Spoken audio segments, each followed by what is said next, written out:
Okay, good evening, everybody.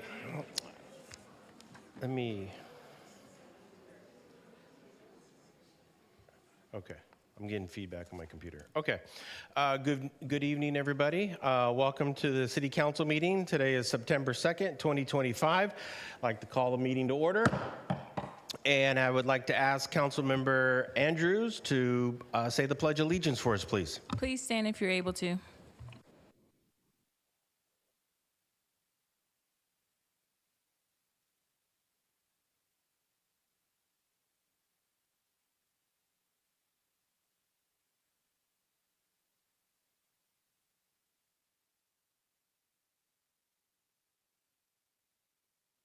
Thank you. Madam City Clerk, if you can please take roll.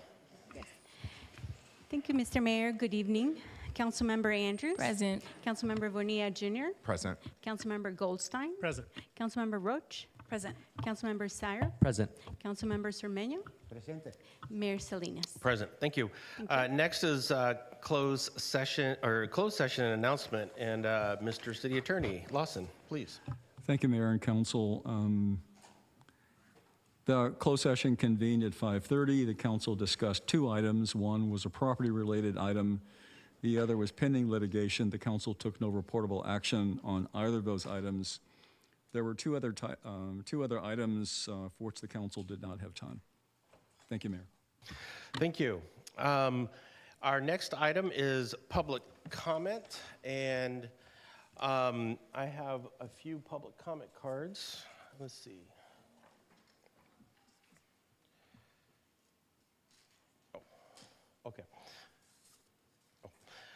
Okay.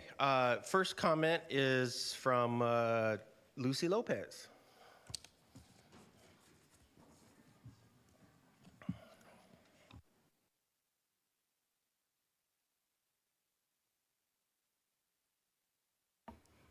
Good evening. Here we go.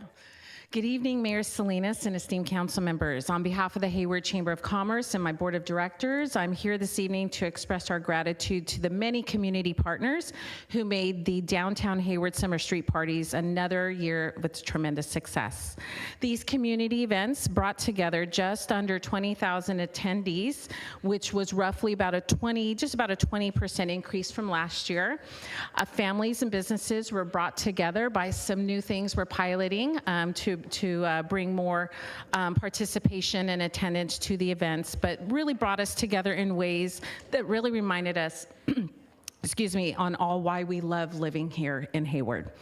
The generous support from our business partners did not just provide financial investment in our community, their support also demonstrated their genuine commitment to our economic development, but also in the spirit of Hayward. These contributions also helped create summer evenings where families gathered, neighbors met for the first time, local artists and merchants showcased their talents, and downtown experiences experienced much needed increase, and the downtown businesses experienced the much needed increased foot traffic and sales.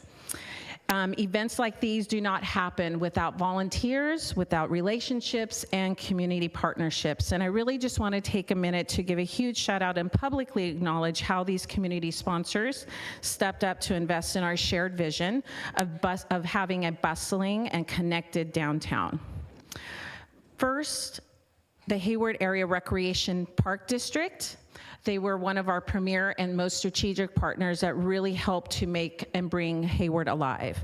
The Hayward Area Recreation District Foundation, the Downtown Hayward Improvement Association, Waste Management, the City of Hayward, AC Transit, and first time Amazon, who really helped us pilot the Biz Kids Marketplace program. So we're thrilled about that and building that relationship.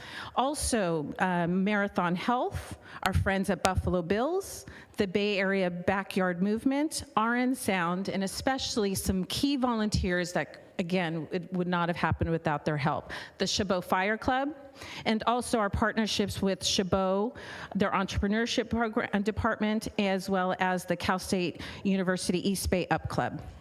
So everyone's support, I just really want to thank the city staff, Aris Hoskin, the Hayward Police Department, the Hayward Fire Department, Development Services, Maintenance Services, who really helped facilitate the event, and to you, our council members and mayor, for supporting these initiatives that strengthen our community bonds. Everyone shows that when we work together, we really create truly special experiences for Hayward families and businesses. Thank you. Thank you very much.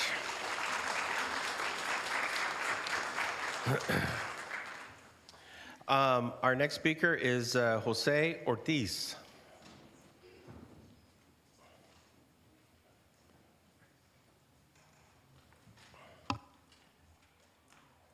I have an issue with a co-defendant over here in Hayward. I've been battling this already since last year. Last time she told me to quit complaining, and if I don't feel like walking around the block in my house, not to do it, just don't complain, walk somewhere else. I gotta pick up this canned food that they put on the sidewalk. I'll talk to the animal control. They said the co-defendant said that it's done, just let it go. My wife, I got hurt by the bushes. She had to have 2 operations. She had a patch for a few weeks. Those bushes, they never get trimmed. The co-defendant said that they're good like that. I said, she does favoritism. The other day, I went and got some legal advice. She goes, talk to whoever renting the house and record it. So I went the other day, I started talking to her. She insulted me. She says she does what she wants. And she goes, if you got any other problems, go to the city. Go to the meeting, and they can't do nothing about it because the co-defendant is her best friend. That's favoritism. Those bushes are so high in the corner, when cars are going to come around the corner, they can't see the people coming the other way. When you walk in the sidewalk, you got to walk in the grass. The bushes, she trimmed them the other day, but they're still too high, and I got to walk in the grass when my wife walks in the edge of the sidewalk because it's still big.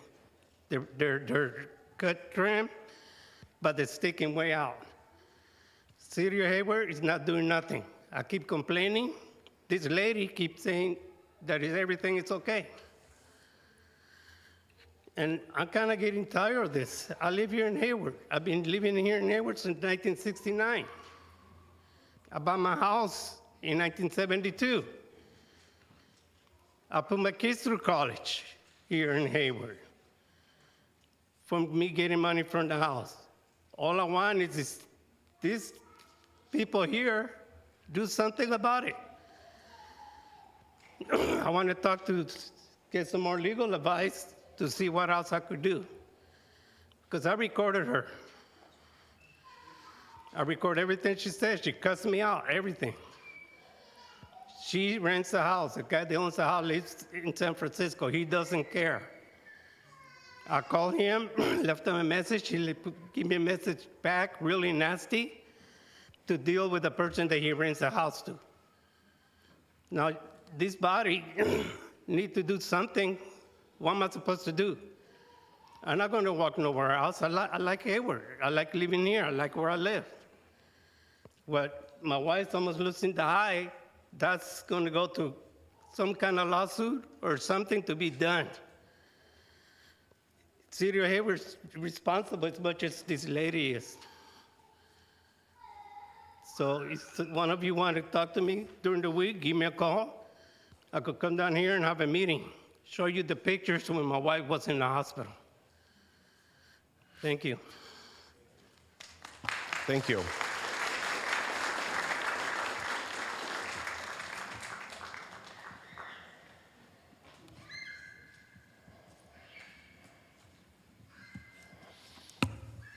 Okay. Our next speaker is Sandra Frost. Or Sandra, I think, is Sandra here?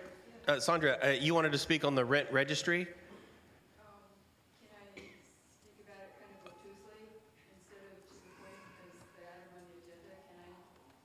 Can Well, if you want to talk about it now, you can, but, it is a work session, and, I mean, you can, if you want, you can speak to it on, when I do public comment on the work session. Yeah, why don't you wait until the work session? That way we had all the comments organized in one agenda item. Thank you. Okay, I will put this right here. Okay.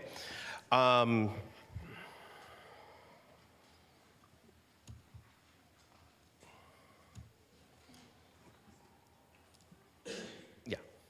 Okay, I have no public comment online. I do have a public comment from Mayor Pro Tem Roach. Go ahead. Thank you.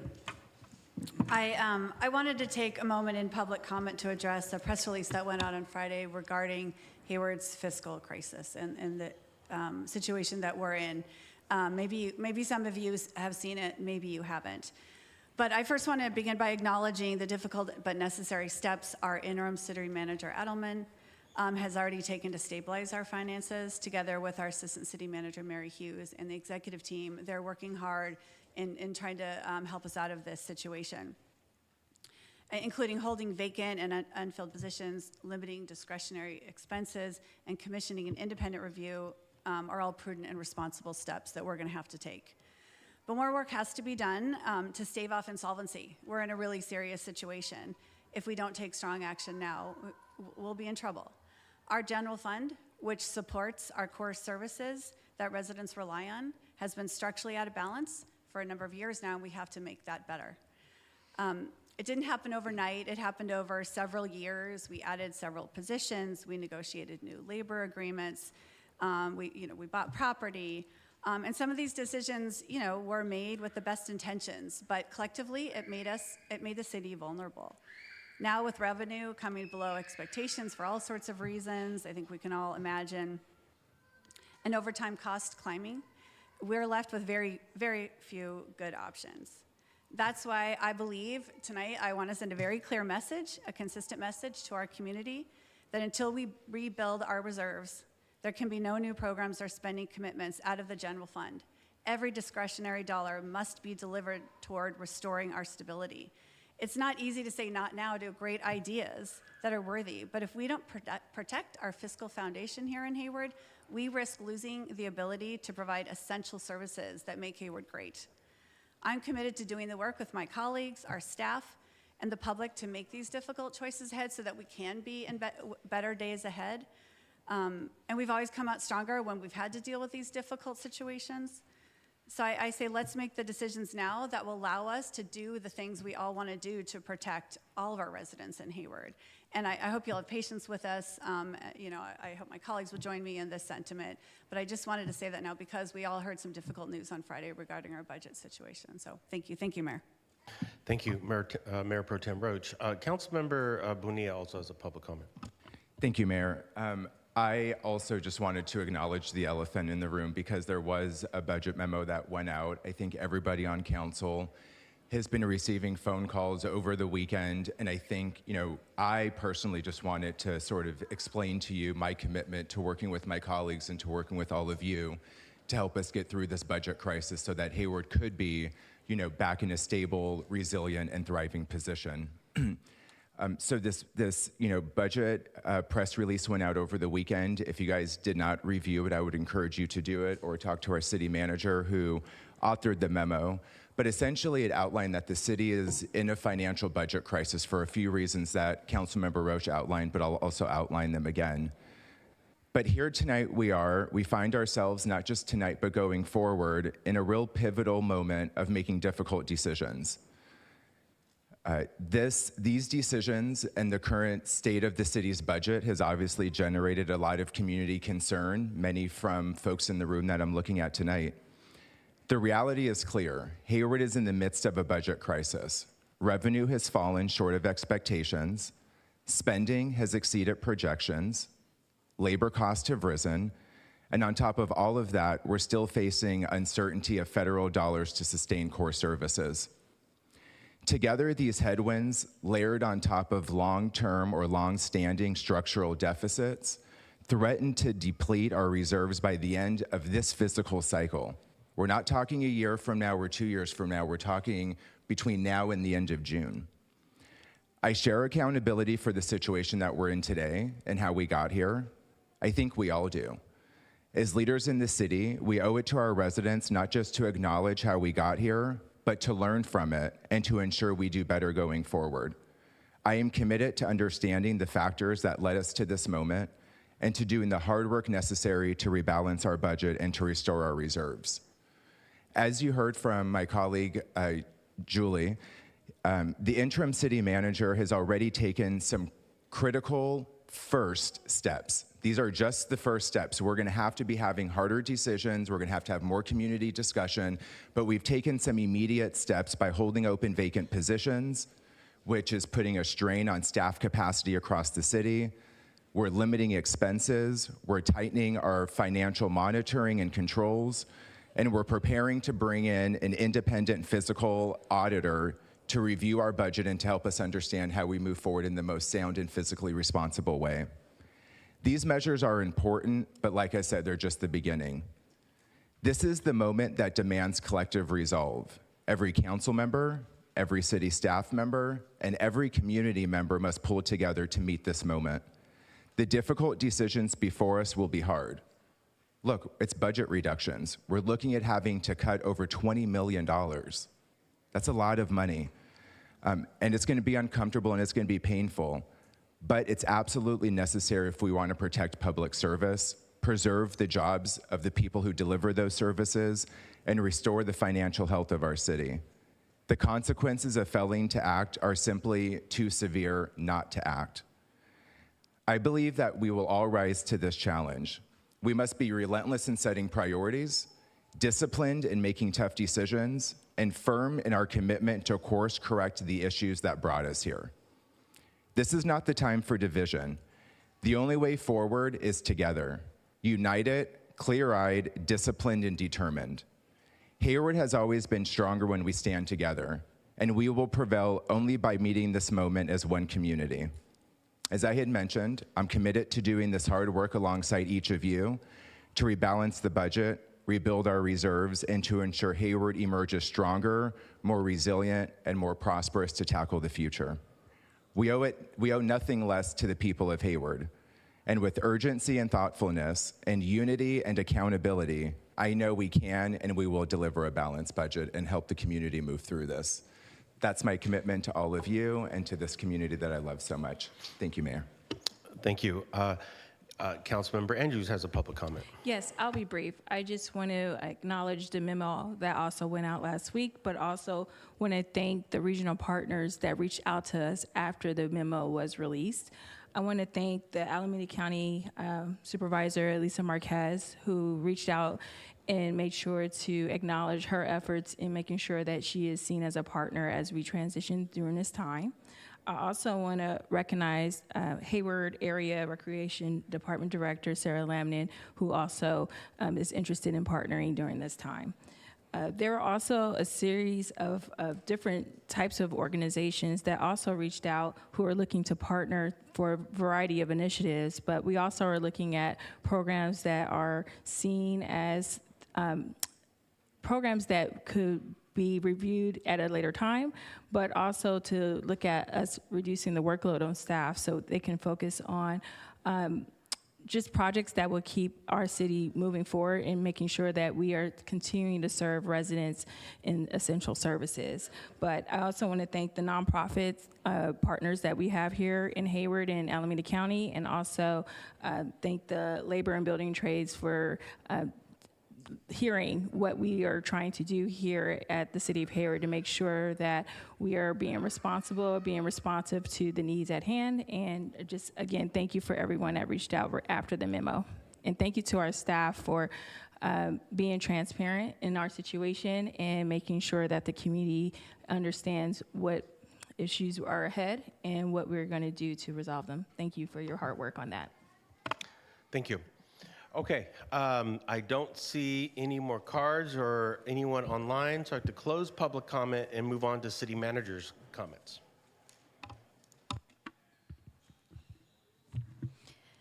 Good evening. Thank you, Mayor, and thank you, members of the City Council.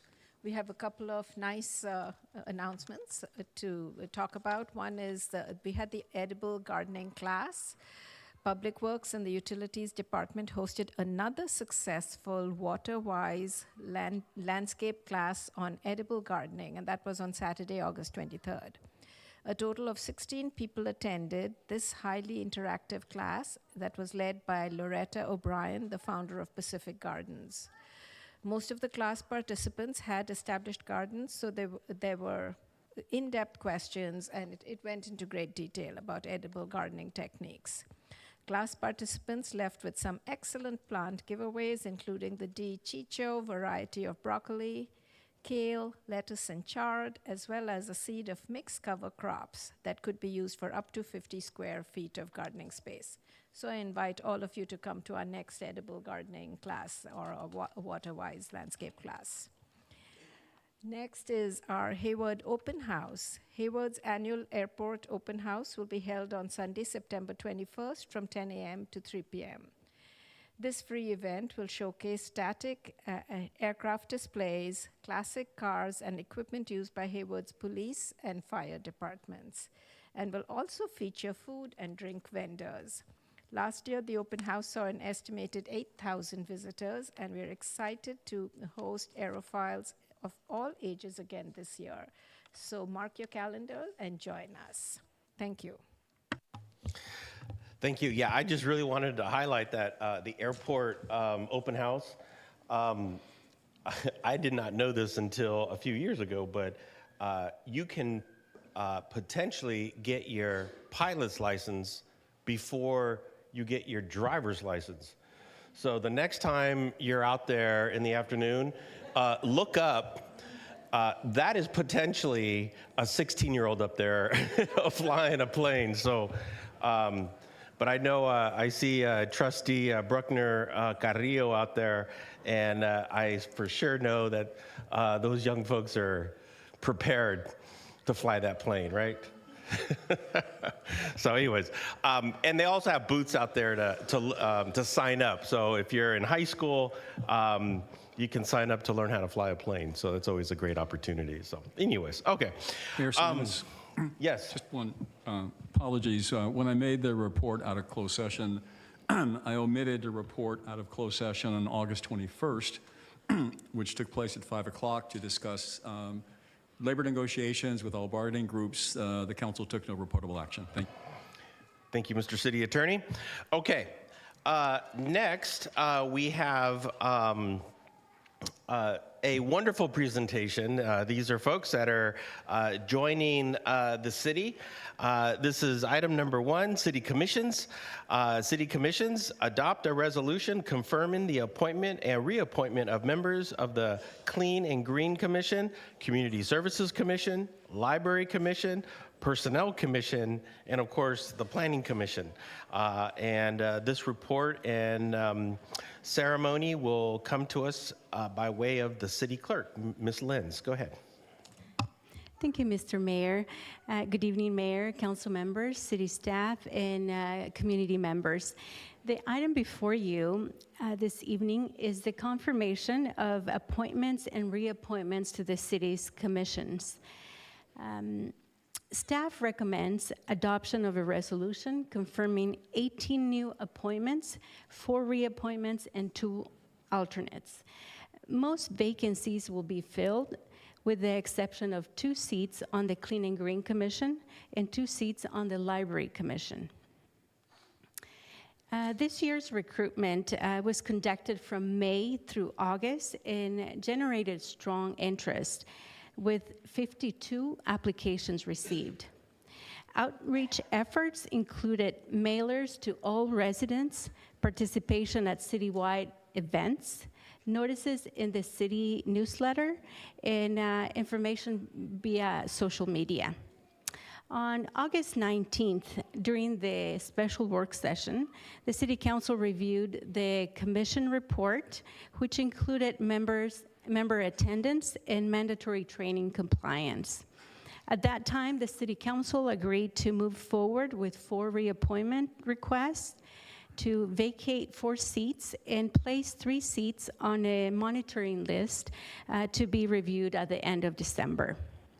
By August 20th, the City Council had reviewed and had all applications reviewed and selected 20 candidates to advance to interviews.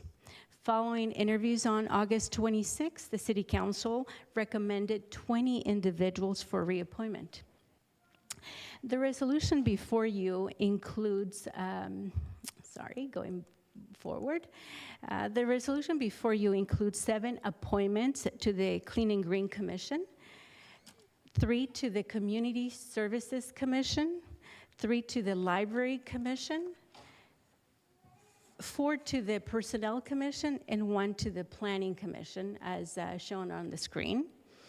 The resolution also includes 4 reappointments for 4-year terms and identifies 2 alternates for the Personnel Commission with terms ending in September 2028. On behalf of the city, I would like to thank all residents who applied and also thank them for their willingness to serve our community. I also want to acknowledge my office and the Communications Division for their support in making this year's recruitment another successful year. So if the City Council adopts the resolution this evening, the oath of affirmation will be administered to all newly appointed and reappointed commissioners. This concludes my report, Mayor, and I'm happy to address any questions. Yeah, before we go to questions from council, ladies and gentlemen, let's give Miriam Linz and the city clerk's office a big round of applause for their work. You know, they do this work every year. It's tedious and it is not easy, and so thank you very much for executing yet another really good, successful recruitment and what will soon to be a swearing in. So thank you. Thank you, Mayor. It takes a team to work, and I'm happy that Lilia Corral here, my deputy city clerk, is here with us. Absolutely. Thank you. Okay, so council questions. Mayor Pro Tem Roach. Thank you. I don't have a question. I just wanted to thank City Clerk Lenz for all of her hard work on this and to congratulate all of the new commissioners. I know how exciting this is. I served for 4 years in one commission, 3 in the other, so I love where you are. That's how I got started in the city. I thank you so much for standing up and volunteering because it's going to be time and commitment for you to do this work, and I just can't thank you enough. So congratulations, everybody. Thank you. Council Member Roach. Or, I'm sorry, Councilmember Syro. Thank you, Mary. Similar comments. Thank you, City Clerk Lenz and your entire department for all the work you've done on this. To the new commissioners, you are our eyes and ears in this incredibly large city. We trust you to make significant decisions on our behalf, whether that's the planning of the city, the funding of local nonprofits, the state and the beauty of our neighborhoods, the roles that we decide to hire for. Commissions are a significant way that this city increases resident participation and another way that we develop a strong bench of leadership. Many of us up here had served as commissioners before we decided to run for council. So I just wanted to congratulate all of you, and I really look forward to working with you. Thank you. Thank you. Council Member Bonilla. Thank you, Mayor. Also echoing my colleague's sentiments, I just want to thank all of the 52 applicants who applied. The application process isn't the easiest to go through. And then the 20 applicants who came and interviewed in front of the entire city council. I remember going through that process myself several times and how nerve-wracking it is, but you guys definitely rose to the occasions. You guys proved why you deserve to serve this community. Your passion, your commitment, and your skills really do put this community in great hands. I just wanted to congratulate everyone who's being appointed tonight and everyone who's being reappointed. The commitment to this work is quite large, and you guys are doing a pretty fantastic job. Civic engagement is critical, and you guys will all shape the future of Hayward, so please let us know. Like Councilmember Syrup said, you're our eyes and ears on the ground, so let us know what things are working, let us know what things need to be changed, and let's work together to make Hayward a place that we can all be proud of. Congratulations again. Thank you, Mayor. Thank you. And I think Councilmember Bonilla is the only one up here that has been on a commission pre and post being eligible to vote. There you go. Right? He was on the youth commission right here. Okay, Councilmember Zermeño. Mayor, thank you, and thank you all who applied for this and went through the interview process. I was very happy because I was very impressed with what you all said and actually what you have done in the city. Thank you to our team of the city clerk. And it took me back to my time when being interviewed. I was interviewed for the Library Commission and got accepted, an interview for the Planning Commission and got accepted. So you may be up here sometime in the future. So thank you all very much, and let's keep going with our fine city. Hayward on. Thank you. Councilmember Goldstein. Thank you, Mayor. For some reason, every time I do that, that little fuzzy thing on the microphone just goes flying off. I don't know what's going on. So it's a common thing to ask, who is our government? Well, now that you've accepted a role on commissions, it's you. It's actually us working together, right? And as my colleagues have said, you are our eyes and ears on the ground, but you're also our partners. So the objective that we're after isn't just for you to fulfill the role of the commission that you're on. Of course, we expect good things from you for that, but also to engage with your neighbors and other residents and find out what more can we do to make Hayward outstanding. The fact that you're here says that you have a love for this community. And in all likelihood, the people you're going to be bumping up to and all of the different work that you do, whether it's showing up at the street parties or cleanup events or in the library, whatever it is you're doing, you're going to be bumping up against other people that share that love of this community. So my great hope for you is not only will you shine in the role that you now have, but that you also welcome others to come and shine with us. Thank you and congratulations. Nice. Councilmember Andrews. Thank you, Mayor. I wasn't going to say it, but I have to remind you, I was also on my youth commission. Oh, that's right. It's not the only one that served pre and post voting age.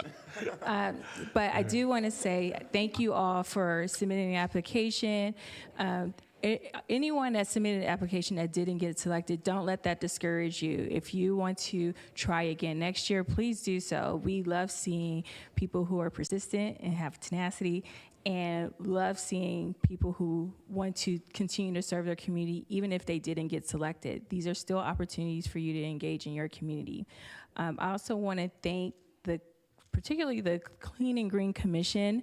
I always like to give them a special shout out. They were first the Keep Hayward Clean and Green Task Force, but I'm using this time to educate everyone that they are now the Clean and Green Commission. And want to acknowledge all of their efforts because they are doing not just meeting in a room and discussing issues, they're actually going out there in your community and cleaning your community. So I want to give a special kudos for getting up very early Saturday mornings to make sure our community looks good.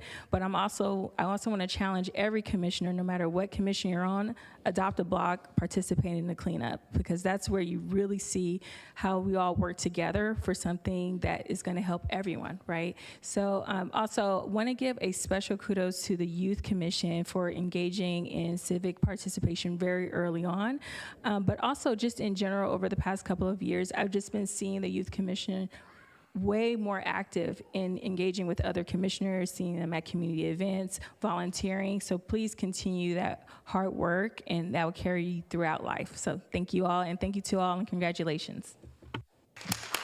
Nice. Carson City, right? Nope, Carson, California. Carson, California. Commissioner Angela Andrews. Well, nice. Okay. Yes, congratulations, everybody. I read your resume, and we interviewed you. And I should say that the interview actually, the night we interviewed you, it was my birthday, and so I said yes to everybody. I was in a. So yeah, congratulations and welcome aboard. Looking forward to working with all of you. Okay, so I'd like to move on to public comment. I have one public comment card, and that is Commissioner Tom Ferreira.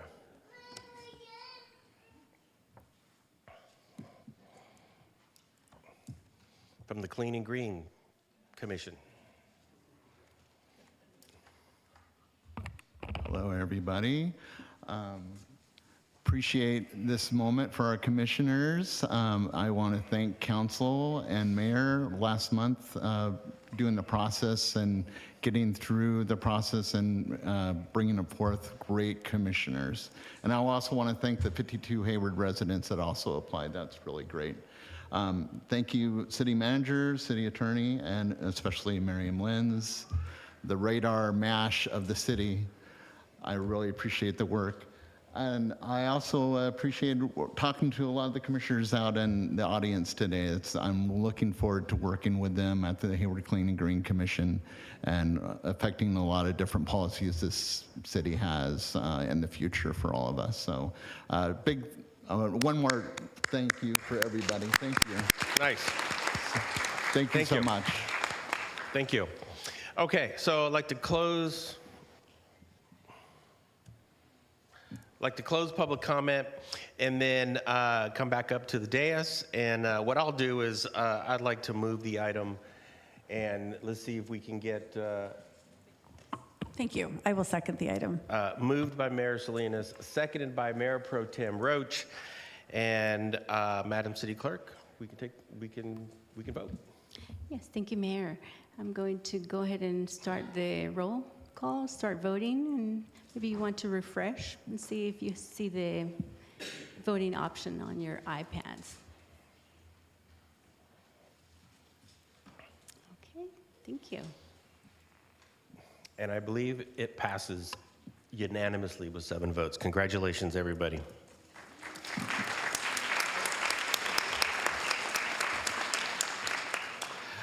Okay, I believe now we go to the swearing in. Yes. Okay. Thank you So very all much. all the candidates, if you can come up to the front and then kind of form a happy smile.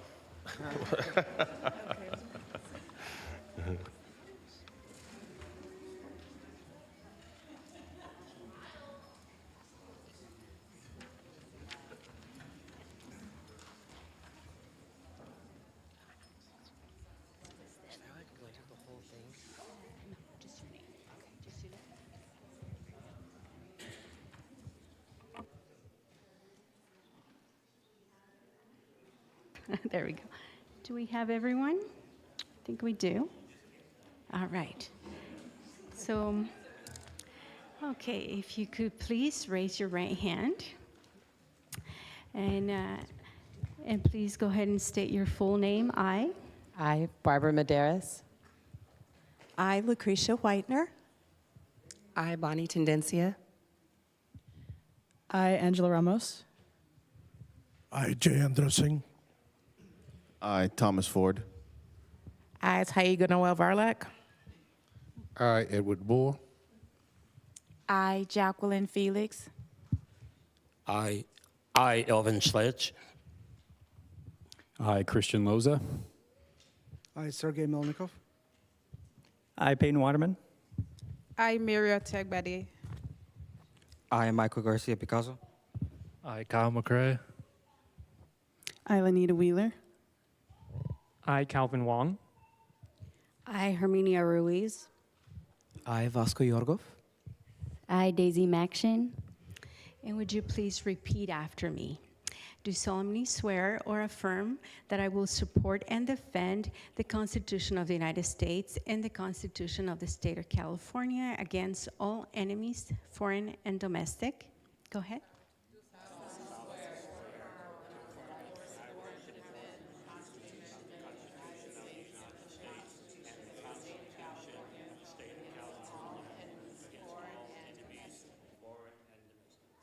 that I will bear true faith and allegiance to the Constitution of the United States and the Constitution of the State of California. Go ahead.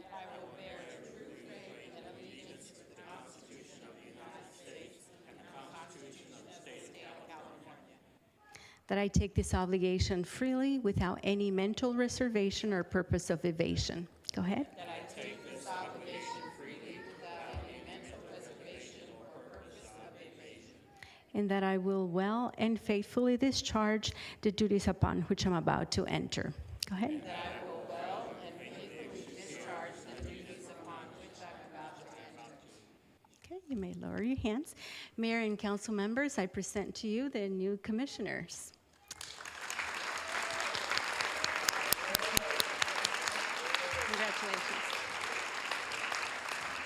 Congratulations.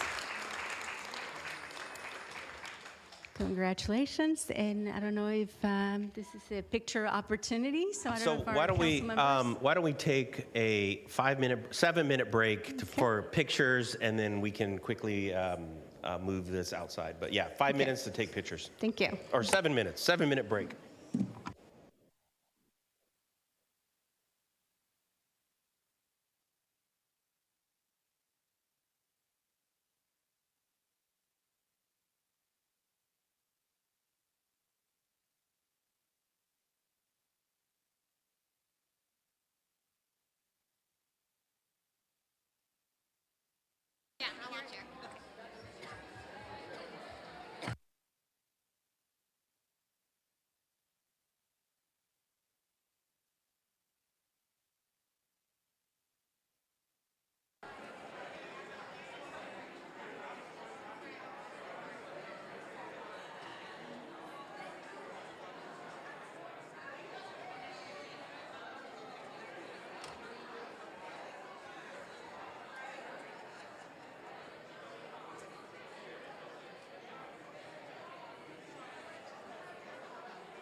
Okay, Okay, can I have all the commission-related business exit the chamber, please?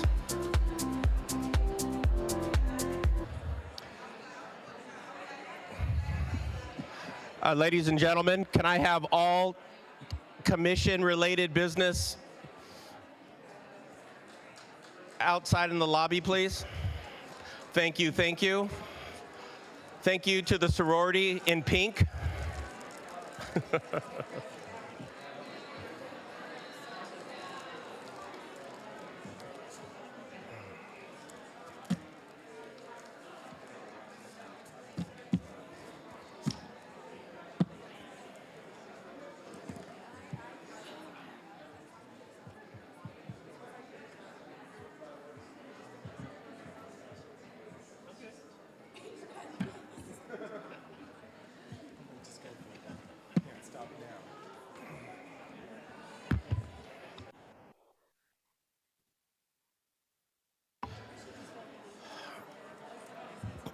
Okay, can I have everybody sit down and can we have the two back door, the doors in the back closed, please, so we can get started?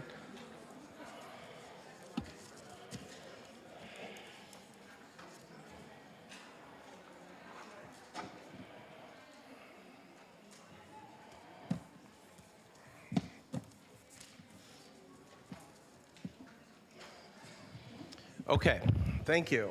And thank you for all of your patience.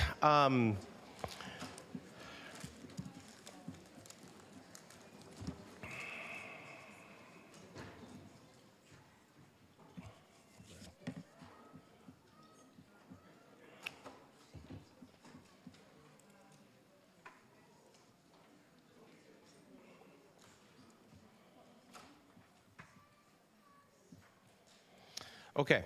Our next item is our consent calendar. And I didn't receive any notice to pull any items, so I guess I will. Mayor, can I make a comment? Oh, sorry, go ahead, Angela. Council Member Andrews. I will add my thing. I just had a question regarding funds of the consent items in the landscape maintenance contracts. Those, just want to confirm they're coming from the district funds, correct? Okay. Not general fund. Okay, thanks. Mayor Pro Tem Root. Thanks. Yeah, I mean, similar to Councilmember Andrews, I think the work we're going to have to do is any consent item that comes from now on is we're going to have to make sure if there's a general fund allotment that we're really scrutinizing it, I think, going forward, whereas, I think in the past. And I just want to confirm, because I looked at every consent item, none of these consent items have a general fund allocation this week, right? Okay, good. Thank you, then. Those are all my questions. Thank you.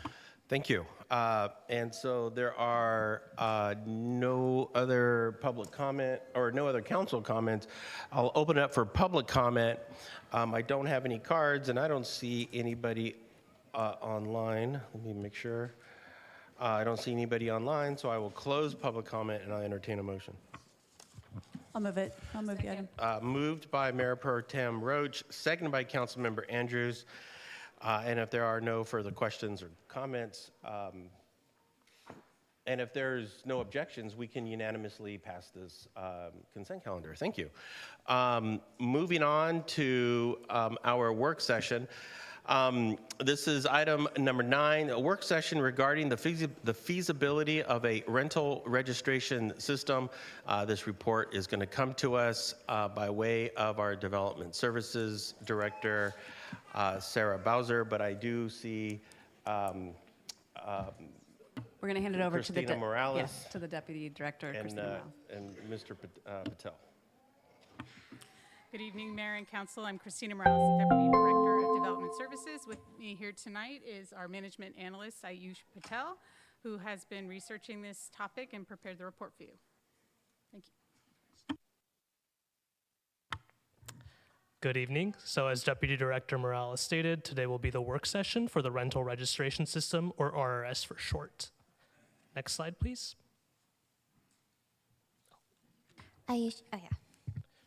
So just to give a little bit of a background on what the housing division really encompasses, there's 3 types of programs that we really work on. So the first are our development programs. So this is kind of looking at our affordable housing ordinance and the compliance with the different types of development applications that go through, as well as our below market rate program. We also have our rent review program. So this is looking at our Project Sentinel contract, which is responsible for our petition process. We also have our relocation assistance program, as well as staffing the HPRC. And then to kind of tie them all together and to kind of broadcast what housing does, we have an outreach program, which really is responsible for facilitating training workshops for tenants and landlords, providing technical assistance to the community, and tabling at different events. Now, before I continue, you're going to see 2 terms a lot during this presentation, one of which is going to be covered rental units, and the other is just going to be rental units that are not covered. So I just wanted to make sure we're all on the same page regarding what covered rental units entail. And that just really means that these are the units that are subject to the rent increase threshold of the RRSO, or the Residential Rent Stabilization and Tenant Protection Ordinance. So these are the units that are subject to that 5% increase, and they're also eligible for mediation and arbitration resolution dispute services, as well as landlord petitions. However, all rental units are subject to just cause for tenant evictions, tenant retaliation protection provisions, as well as income discrimination provisions, provisions. So moving on to kind of the challenges that we're facing with the RRSO right now, it is a complaint-based ordinance, meaning that we can't proactively enforce our ordinance. We have to rely on community members providing a petition or submitting a petition to our office in order for us to really proceed with the resolution process. We've also noticed that landlords are likely underreporting the rent increase and termination notices. So each year we average about 1,000 for each type for rent increase and termination notices. And it's likely that this is an underreporting given that our portfolio encompasses around 23,000 rental units. Unfortunately, the manual data tabulation and non-uniform form data, that kind of puts a strain on staff time, and that really involves a lot of administrative work in order for us to process.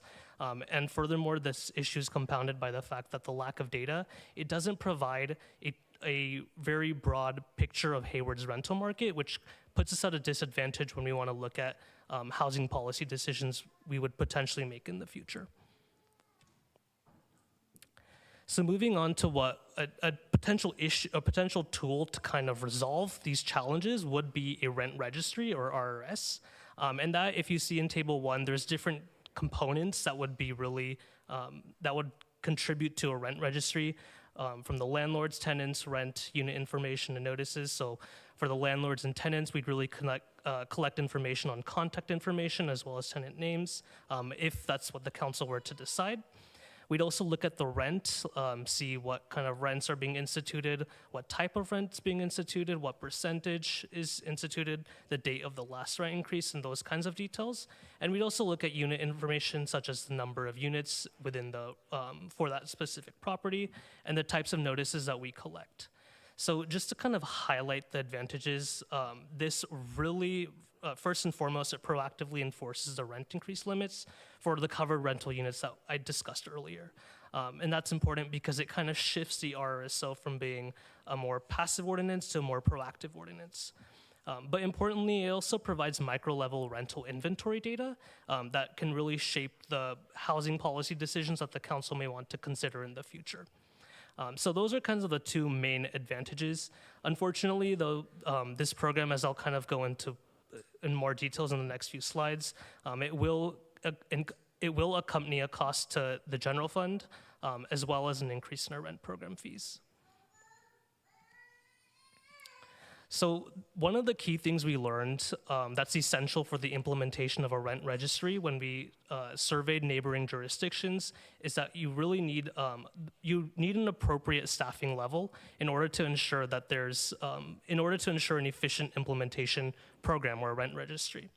So as you can see right now, for the rental program, the rent review staff, we have 3.5 personnel, and in order to implement this program, we would request an additional 2.5 personnel. So this includes an additional community program specialist for more outreach, and this is essential in order to kind of help landlords navigate how to sign up for a rent registry, register their units, kind of do more outreach on what's required and what they can do to avoid potential penalties, and what they would do to comply with the program going forward. We'd also request another senior secretary in order to help out with more administrative work. So we'd anticipate more check payments that would come in order for us to process our annual bills. We'd also anticipate an influx of paper forms. Our neighboring jurisdictions have told us that after they implemented the program, they saw an influx of paper forms. So it's really necessary to have those a few key staff members that are dedicated to helping with this portion. However, we'd also include the reinstatement of the housing division manager. So right now we do not have a division manager, but by implementing this program, we would reinstate that position because that position or that individual would be really key to understanding the long-term policy implementation of the housing division from what's proposed by the city council.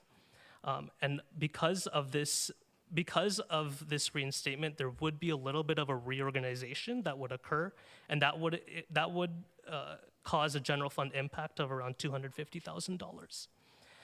So as you can see on the bottom of this slide, the staffing levels that we're requesting, it's more measured in comparison to other jurisdictions. For a total of 5.75 for 23,000 rental units, that's fairly, compared to these other jurisdictions, that's a pretty skeletal crew. Now, moving on to the rental program fees. So I talked about how there was a general fund impact, but there would also be a rental program fee impact as well. So currently, the covered rental units, the charge is $66 per unit per year. For rental units that are not covered, it's $32 per unit per year. However, this would go up. So for the covered rental units, this would go to $140 per unit per year. And for the rental units that are not covered, this would be $90 per unit per year. One thing that I would want to emphasize is that the covered rental units, the fees are eligible for a 50% pass-through. So a landlord can pass through 50% of the $140 fee to the tenants.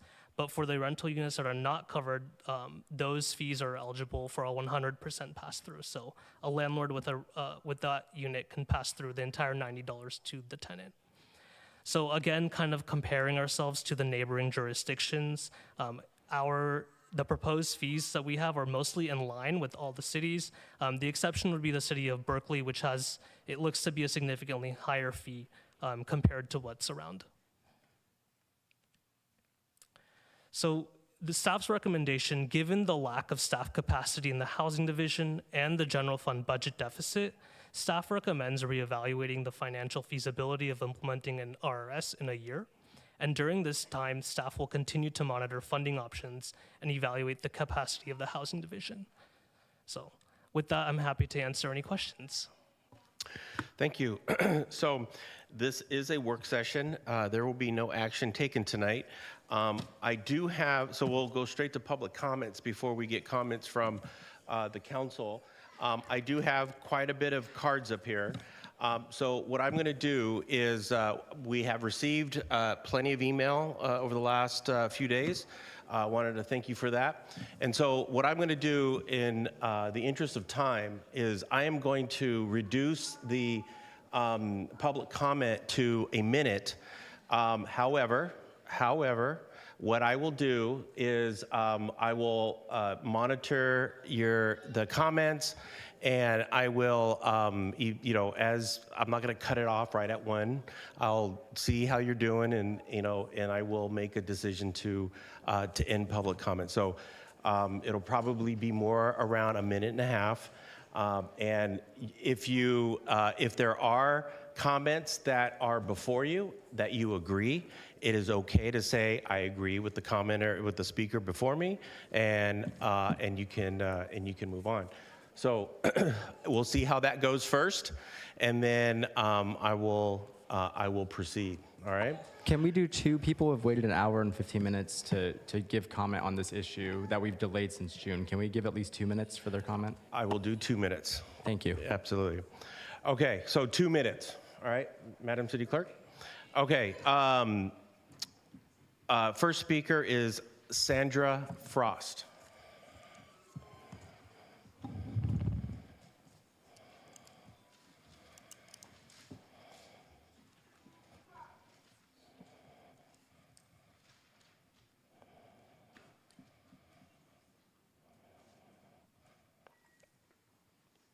Sandra? Okay. Next speaker is Todd Davis.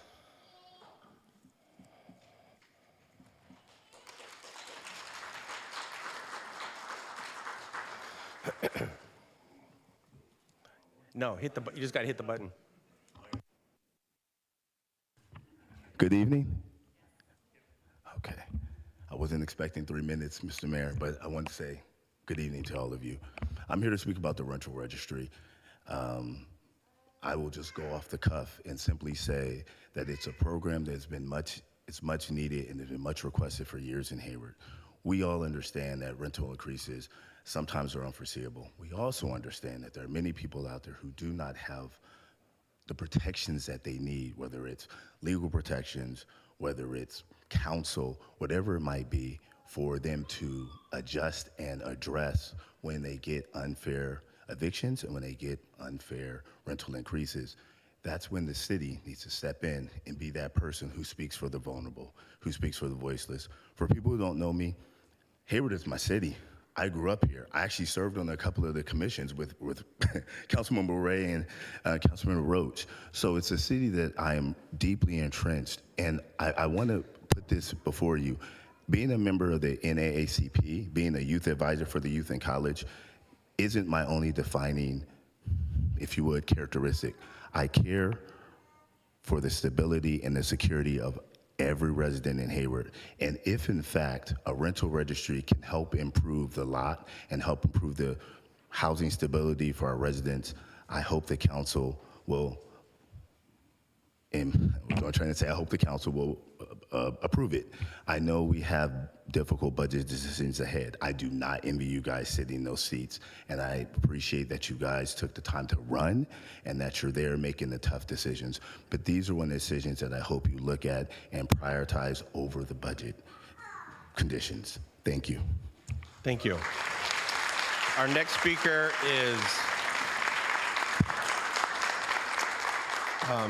is it Michaela Gaithright?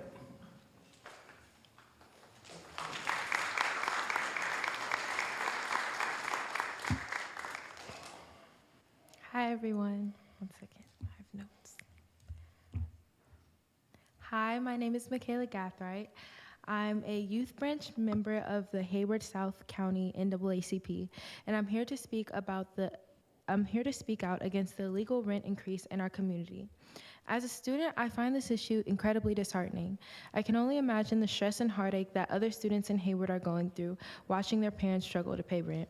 I understand firsthand the weight on your chest when you see your mom doing everything she can to provide for your family and feeling helpless in helping her. I'm here today not to criticize the city council members of Hayward, but rather to ask for compassion and empathy for the younger generations and future generations to come in Hayward who are facing a worsening affordability crisis. We also deserve to enjoy Hayward without the looming uncertainty of displacement or homelessness. I hope you will prioritize creating a rental registry. Thank you. Thank you. Maria del Carmen Espinosa. Maria del Carmen Espinosa.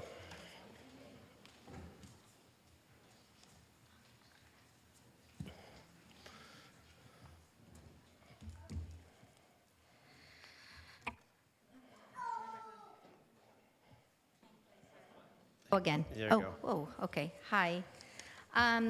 So I am here in support of moving forward with the rental registry and ask that you prioritize its creation as soon as possible.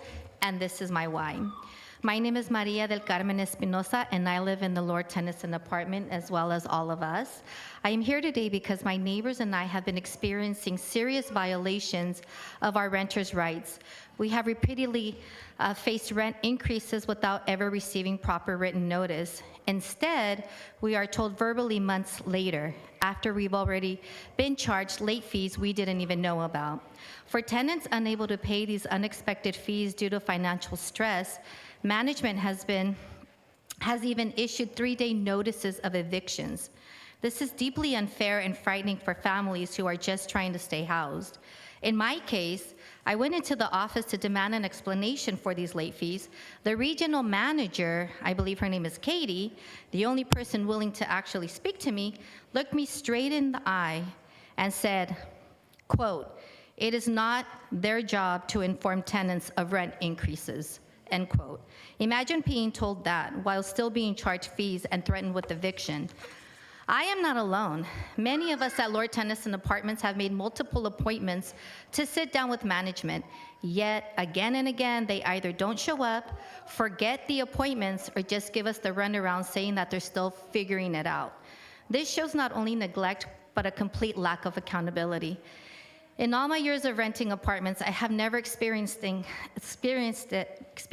anything like this. These practices are unjust, create unnecessary hardship for hardworking families, hidden rent increases, surprise late fees, threats of eviction, and a management that refuses to meet us are making it impossible to feel secure in our homes. We should not have to fight to receive the basic written notices the law already requires. Yet this has happened more than once, to me personally and to many others in the community. I am asking the City Council and Mayor Salinas to please look into these injustices. We need stronger accountability for landlords who take advantage of tenants, and we need protections that ensure our rights are respected and that we can live with dignity and fairness in our homes. Thank you. Thank you.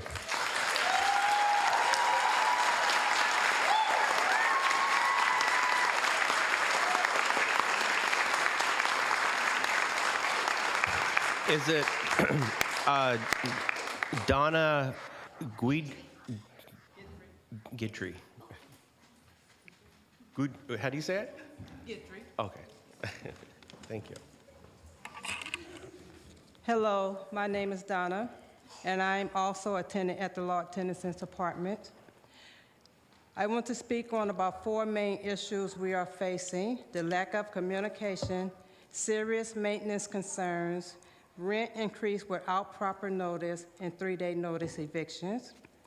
Management decide what they think is important to work on, while we, the tenants, are left to live with broken conditions and unanswered requests. Our concerns are dismissed, and when we ask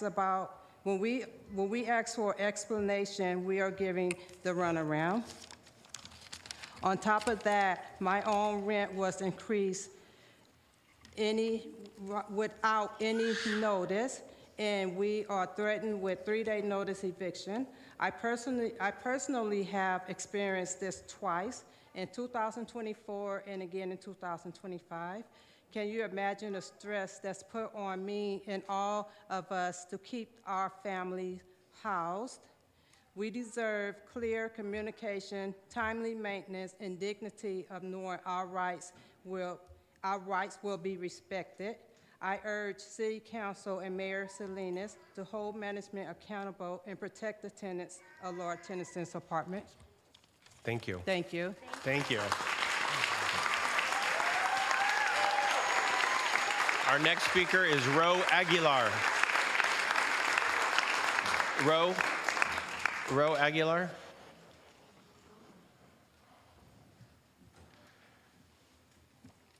And then after Ms. Aguilar, it's Lala Delau. Yeah. Got it. Red button, push this. Yeah. You're good. You're good. There you go. Oh. Okay, well, I have emailed my prepared comments to all of you, so you'll be receiving them. but I want to address specifically the money issue.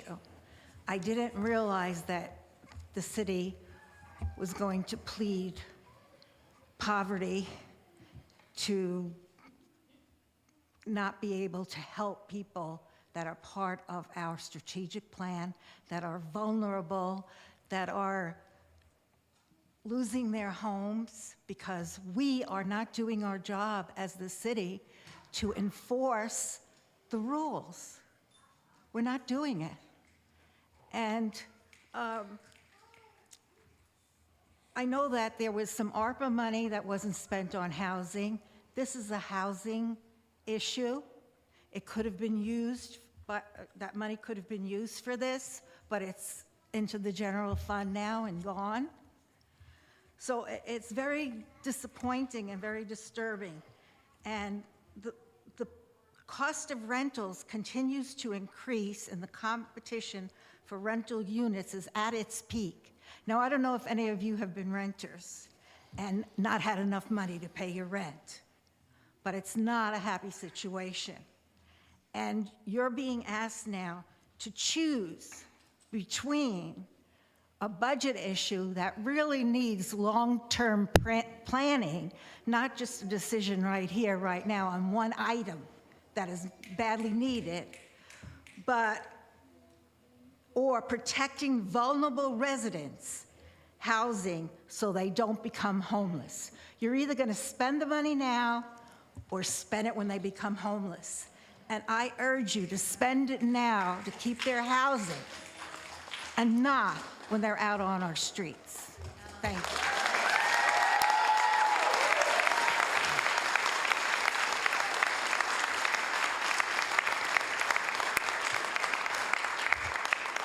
And then after Lala is Christy Minor. Hello, my name is Lala. I have lived in Hayward since I was 4 years old.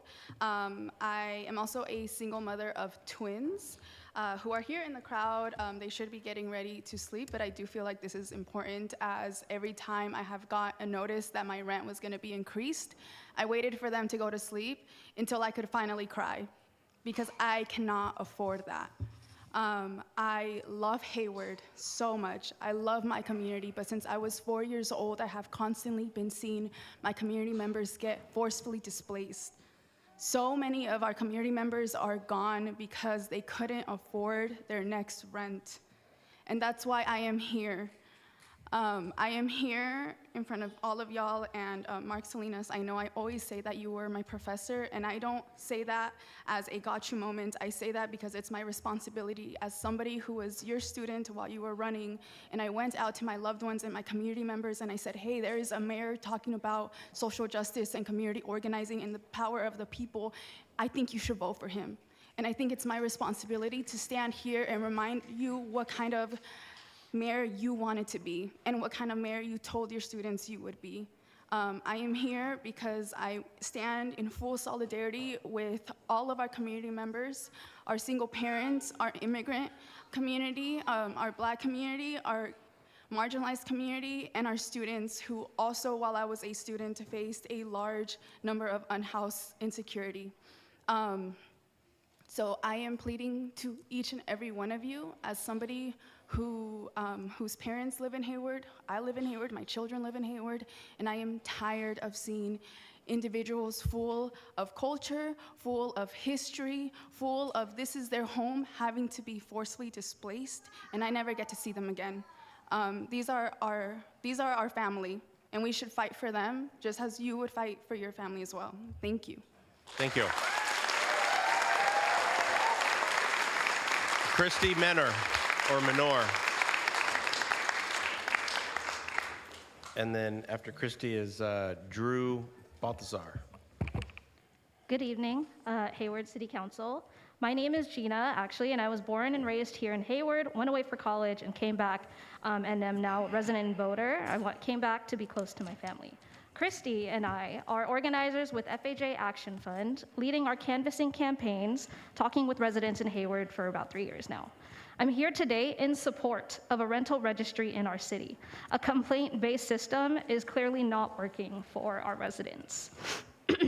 A caregiver we know, Angela, has been renting and working for 20 years here in Hayward. She has moved 5 times and is thinking of moving again, not only because they cannot afford the house they're currently living in, but because of landlord issues. She works 3 caregiving jobs while supporting her child to go to school at Chabot. But why is it that families like her are having a hard time finding housing that's affordable and stable when there are vacant units out there that exist? That's why we urge you to develop a rental registry ordinance now, one that is enforceable, effective, and fully funded. Most of Hayward are renters. Are they not a priority of this council? A rental registry is something that we can use to base what the rent price is or should be, especially for workers like Angela that are looking for housing that fits and who need to advocate for their tenant rights. And a registry will give public access to landlord information that will help landlords fill vacant units and also support renters' communication and resolve issues all in one tool. We need a rental registry for our residents. Thank you. Thank you.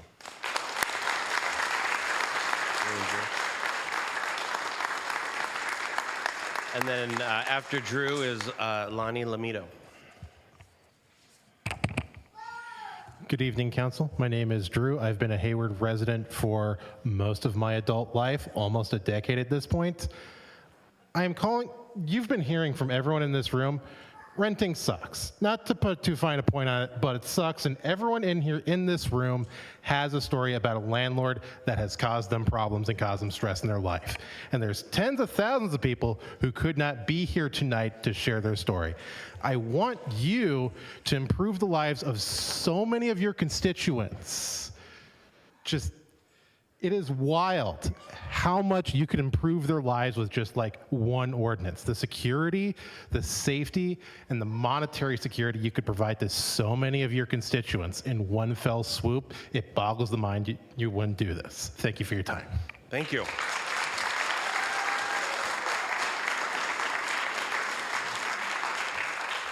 And then after Lonnie is it Colvin? Okay. Go ahead, Lonnie. Good evening, Mayor Salinas, member of the council. My name is Lonnie Lamido, community organizer, leader, and parent. Recent data shows that almost 50% of Hayward residents are renters, with a significant proportion being Asian and Pacific Islander families, where I belong. As a community leader with nearly 2 decades of experience in education and family advocacy, the data highlights that the high cost of rent is one of the primary factors contributing to the decline in school districts' attendance, as families are forced to relocate from Hayward. In California, a decrease in attendance means a decrease in funding. This is my reason for being here tonight, to advocate for the establishment of a reliable rental registry that addresses the needs of our renting families and students, thereby increasing protection for our renters. The registry would provide transparency, a potent tool against predatory landlords. For me, the most vital aspect of having a registry is that it would enable our local government to identify households facing displacements like Lala due to rent hikes, thus allowing for targeted support and outreach. And the collected data provides policy makers like you to create a more effective housing policies. To put it simply, a rental registry will serve as a fundamental data backbone for enforcing existing and future housing regulations and tenant protections in Hayward. I am encouraging you to consider the merits of supporting this critical cause, acknowledging both its urgency and its significance. Think about the families and students who stand to benefit. For Hayward to truly become an education city, we must ensure that our students have access to a stable and secure living environment, free from fear of being targeted or evicted. Rental registry and renter protection are essential. People's lives are at stake. Our neighbors, our friends, our families. We are taxpayers. We are voters too. So I thank you so much, and I hope you consider. Good evening. Thank you.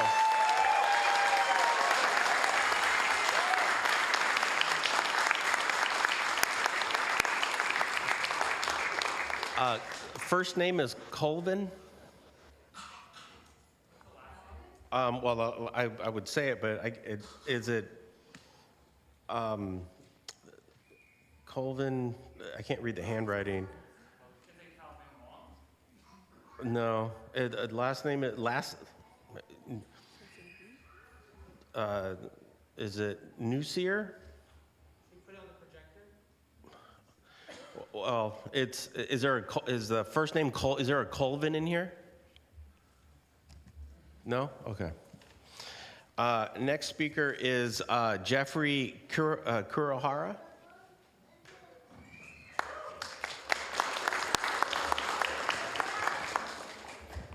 Testing. Great. Hello, Mayor Salinas. Hello, City Council members. My name is Jeffrey Kurohara. I'm an 11th and 12th grade engineering public school teacher. We need this rental registry now more than ever because of the budget crisis, not in spite of it. If the people, all the people you see in this room, if we can't afford our rent, how can we open new businesses? How can our families spend their income on events like the Hayward Street Party and support our local businesses? How can we continue to power the city to run in the green if we can't even afford our own rent? If we allow the housing crisis to continue to spiral out of control, our community will become insolvent. These budget discussions must center the needs of your voters. With city redistricting coming up, all of us will be judging your actions tonight. I know that these are trying times, and I know that you have tough decisions to make. But you need to know too that we as families have tough decisions to make every day too. All of us will be asking ourselves, do you stand with our community? Do you care about our budgets? Have you earned our votes? We the people are demanding you take clear and deliberate action. You must not allow budget talks to underfund or understaff RRS full-time employees. You must not drag your feet on the reevaluation of the feasibility study, and you must not water down the RRS proposal when it is returned to you for a vote. This is a critical first step in addressing the cost of living. You've stood with us before, and we voted for you to make these tough decisions. We need to see your courage and conviction tonight. Thank you very much. Thank you.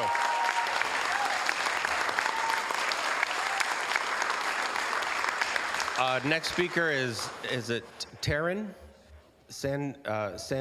Well, now the screen turned off. Taryn? Is Taryn here? There you go. Oh, there you are. Okay. Yes, I'm Ana Navidad. Good evening. Oh, go ahead. Mayor and council members, my name is Taryn Sandliak. I'm a resident of Hayward. I'm the executive director of Firm Foundation Community Housing here in Hayward, and I'm a former code enforcement inspector here at the city of Hayward. In my current role, we are working very hard to develop quality, dignified housing for those in our community who today don't have the safety of home. But before that, and partly inspired by, I was here at the city of Hayward. I did a lot of inspecting of rental homes to ensure that they met basic standards of health and safety. In that work, I worked with a range of property owners, from families who are doing their best to maintain the property that they inherited, to absentee property owners living overseas, completely disconnected from their properties. My goal was always to partner with tenants and property owners to make sure that the residents had a safe and healthy place to live. And too often, that was hampered simply by lack of communication, outdated information, missing information, or property owners who weren't interested in participating. This led to tenants living in unsafe conditions, as you've heard about, for longer, and property owners remained unaware of the issues or uninterested until the fees started being assessed. I think that's why a rental registry is so important. This would help not only the city connect with our property owners, it will help ensure that rental housing in Hayward is maintained, cared for, and safe. At its core, this is about protecting tenants, supporting responsible property owners, and preserving Hayward, my home, as a healthy and thriving community for all. So I urge you to act in the best interests of the folks you've heard and the rest of Hayward and push forward on this work now more than ever. It's important. Thank you. Thank you. And then Ana Navidad. And then after Ana is Hayden Ariana. Or Oriana. Yeah. Hi, good evening. I'm Ana Navidad. I'm a single parent. I have my children with me tonight, Sabrina and Hayden. to share our story, right? I have left my home since June. I've been having problems with sewer. Now I'm in a state of despairedness.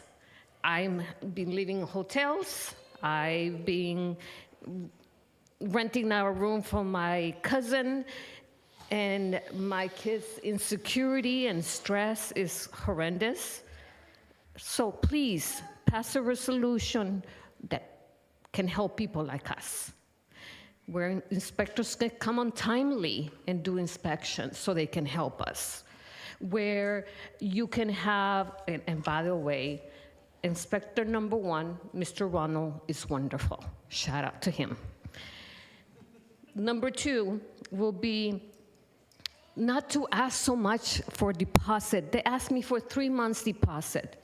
I have never paid my rent late. My landlord have never come and done a good inspection of my house to leave it livable. The water's dark, the cabinets are old, the chips come falling down. I mean, it's chaotic in my place. But we call it our home. I made a garden, I put a gazebo, I made it our home. I invested.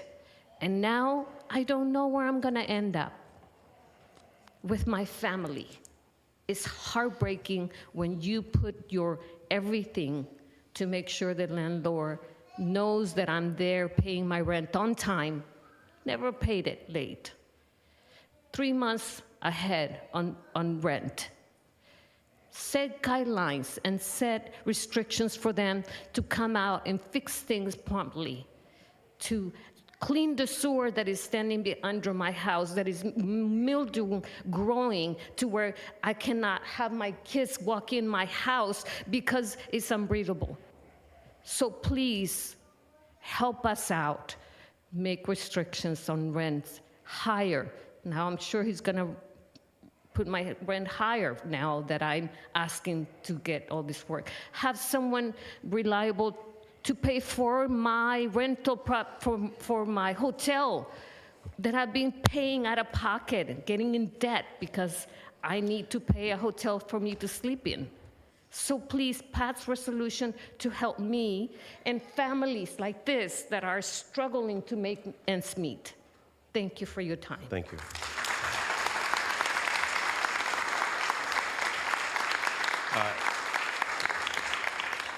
Hayden? Yeah. And then Charmaine Lagas? Good evening, everyone. My name is Hayden Oriana. This is my mother right next to me, Ana Navidad, wonderful mother. I want to tackle this issue from the perspective of a young person. Renting may not have been noticed by many people, but I mean, they're the future for all of us. For students or people looking to settle to find a city or a home, renting is always the first option. For people looking for families to settle by when we can't make ends meet, it comes from renting. Our housing situation came from an issue in which the plumbing has been a common issue for past tenants. And unfortunately, we were the ones faced with the most complicated issue of having pluggage that ended up being resolved by an unfit plumber that ended up causing waste to accumulate under the house. And because no one could protect us on our rights, we waited weeks for people to come by and take a look at the damage that was done, causing the waste to ferment and creating black mold from within our home. Our furniture, our walls, our clothing, things we've held dear to us that we've had in our family for years are now going to have to be discarded. And now we're concerned we might have to discard our home as well. For my future, I don't know what I can do to help my family as a minor, as a senior in high school. But this is our future. It's up to the city to help defend us and all our rights, not only for young people like me and the future generations who don't know whether a city like Hayward may be suitable, because I kind of live in fear now. I don't know what if Hayward would be a future home for me, knowing that our family has been displaced for months now. To settle a strong community for the rest of Hayward, we depend on you guys to help protect us and create a stable home for not only small families, but for futures that are hoping to come in as well. This is super valuable to all of us, and I still wish to return home, and I still will consider Hayward my home, but I don't know if I'll ever get the home back I once loved so dearly. Thank you so much. Thank you.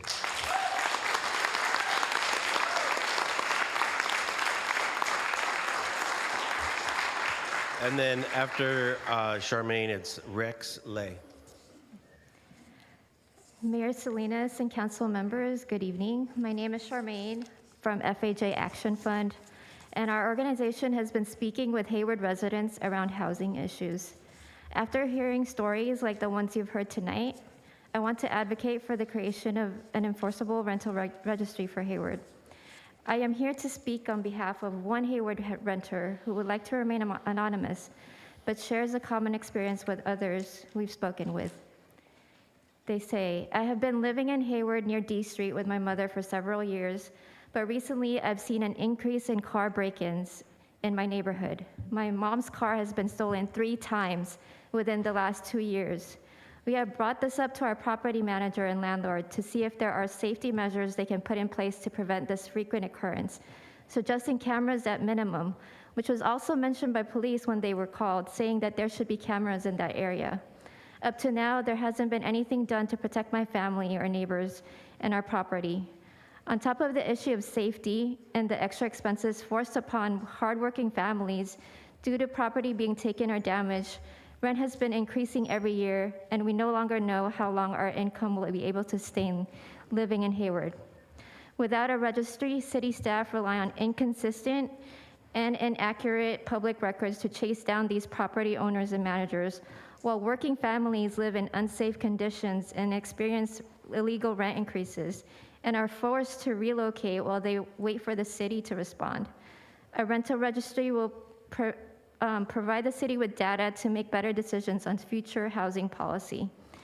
My neighbors and I, Hayward residents and voters, call on you, our council members, to move forward with this registry. And we already seen this implemented in cities across the country in the Bay Area, and I hope you see the importance of it in addressing Hayward's most pressing issues. We want to prioritize our community's safety over individual profit of money-greedy landlords. Thank you. Rex Lay, and next, and then after is David Hall.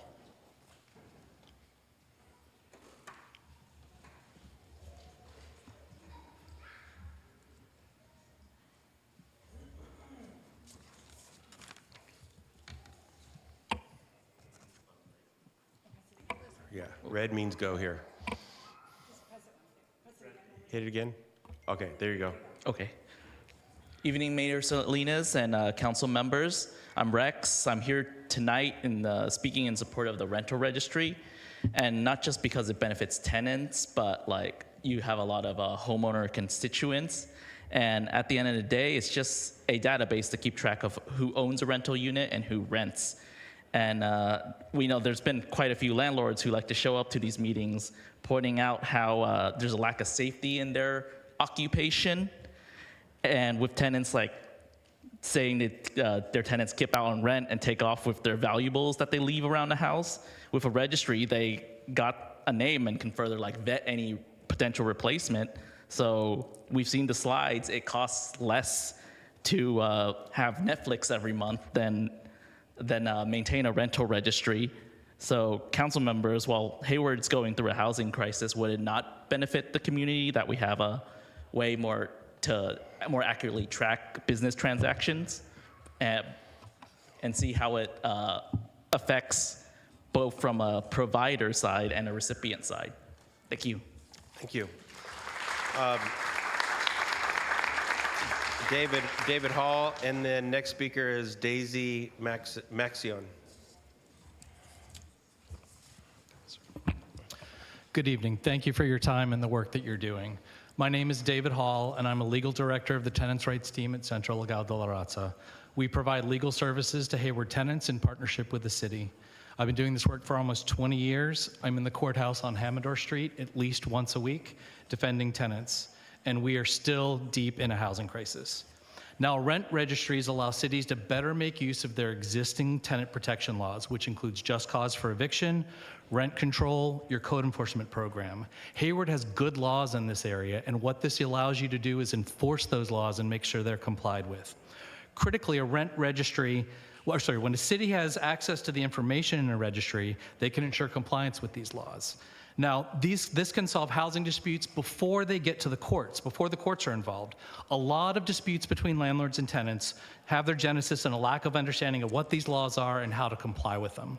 When a landlord has to participate in a rent registry, it provides a point of access where they can be informed of the rights of tenants and their obligations as landlords.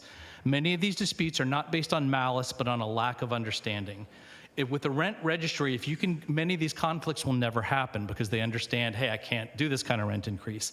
And that lets us use our limited legal resources to focus on the minority of landlords who are actually bad actors. And the information gathered by the registry can be used by tenants' rights organizations to prevent violations of these existing laws that are done with bad intent, like illegal rent increases, illegal evictions. For a program that is complaint-driven, you have to give tenants the opportunity to check to see if their landlord is following the law. This also gives tenants' rights attorneys the ability to gather information and to prove it in court if the landlord is not complying with the law. With the rent registry program, you can actually enforce these rights that protect at least half of the members of the city of Hayward who are renters. And thank you very much for your time. Thank you.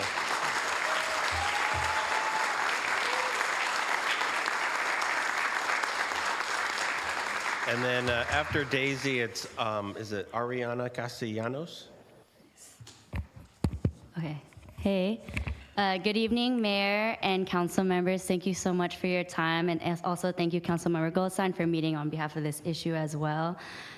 This past spring and summer, our organization, FAJ Action Fund, we had engaged with hundreds of Hayward residents, particularly in low-income and immigrant communities, all collecting different testimonies and stories around housing conditions. And unfortunately, ultimately, we were faced with dozens of testimonies of stories of renters who have had firsthand experience, like the ones you heard tonight, with bad acting landlords. We heard multiple stories of neighbors experiencing black mold, needing to share bathrooms with their neighbors that are clean, multiple rent increases a year with no memo at all, and delays in repairs due to neglect. So these are different apartments around the city of Hayward. That isn't just one isolated incident. A rental registry is a simple tool that many cities already use. While it requires an initial investment, I truly believe it saves money in the long term by having folks stay in their homes rather than dealing with issues of unhoused folks, dealing with issues of public safety, et cetera.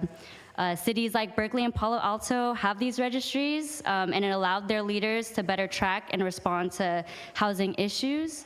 And this policy is backed by trusted local groups like what you see with Centro Legal de la Raza and the Mobile Homeowners Association.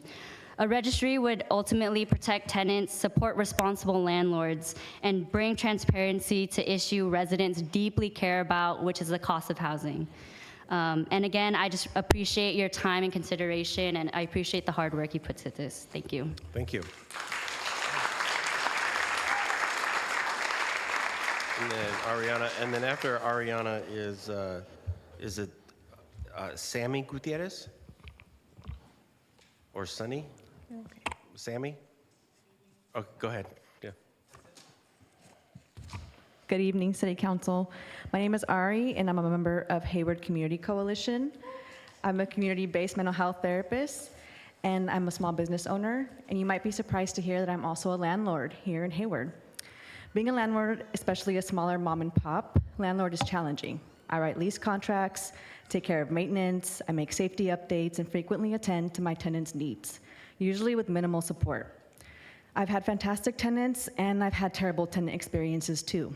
Despite these challenges, I know that if I'm providing housing as a business, there will be costs and rules just like any other business in Hayward.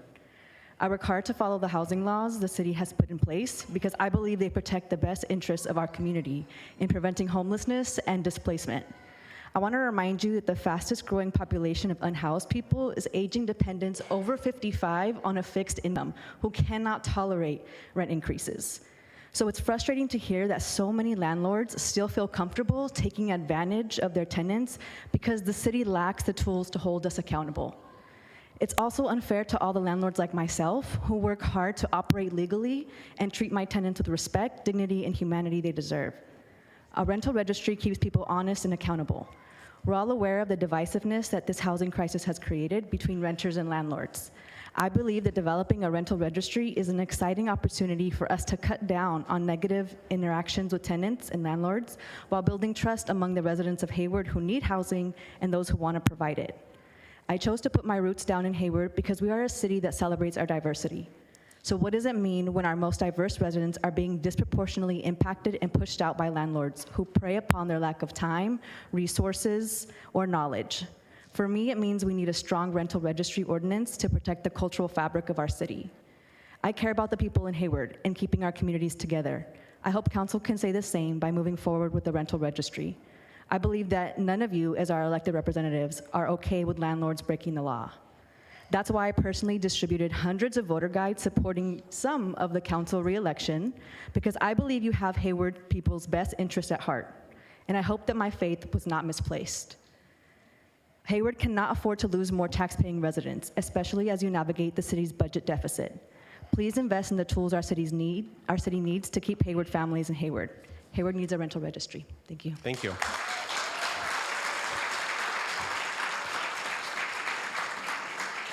Sammy Gutierrez. And then, okay, Patricia, is it LaRue?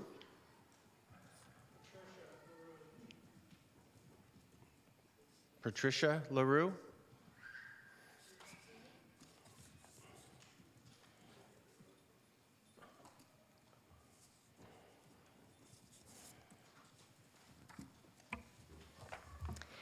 Good evening. I am here representing the 9 communities that make up the Hayward Mobile Homeowners Association, of which I am the secretary. As part of the 40% of Hayward residents who are renters, we endorse the funding of a rent registry.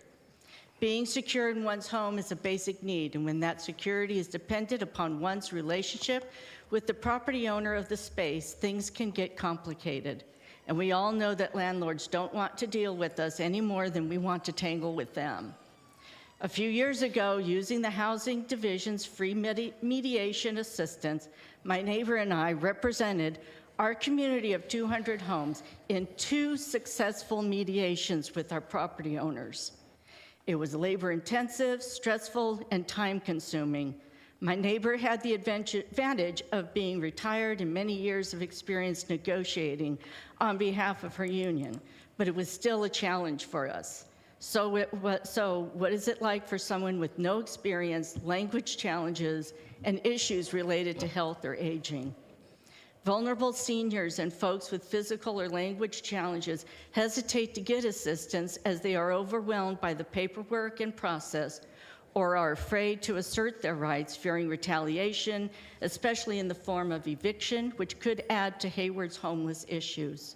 It may not be possible for working folks to carve out the time to prepare and participate in mediation, and the pressure to get it all handled in just one meeting is intense. But more mediators and more hearings cannot be the only solution if people can't navigate the system. With rapid increase in the number of rental units, this registry is a proactive way to reduce the need for mediation and costly arbitration. Informed administrative professional will act as de facto mediators before miscommunication or misconduct by either party unnecessarily escalates the situation. It will provide fact-finding records to deflect nuisance litigation and ensure that codes and ordinances are followed. It will protect the rights of both landlords and tenants to be fairly treated according to the law with less confrontation and stress. Mayor Salinas and council members, while campaigning, you tell us you have our backs. We know it takes time to develop and implement a program, so we request that you give staff the resources necessary to make this happen before too many more of your constituents are negatively impacted. Thank you.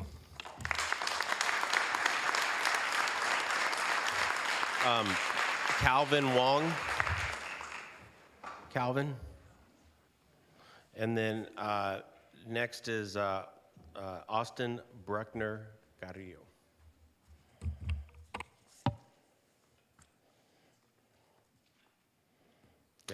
Hello, City Council, Calvin Wong, and Hayward resident. So being a member of the city's Community Services Commission, I've come to know that the city understands that it has a housing cost and homelessness problem, and that's why the City Council accepts the recommendations of the commission every year to fund housing and homelessness services for tens of thousands of dollars.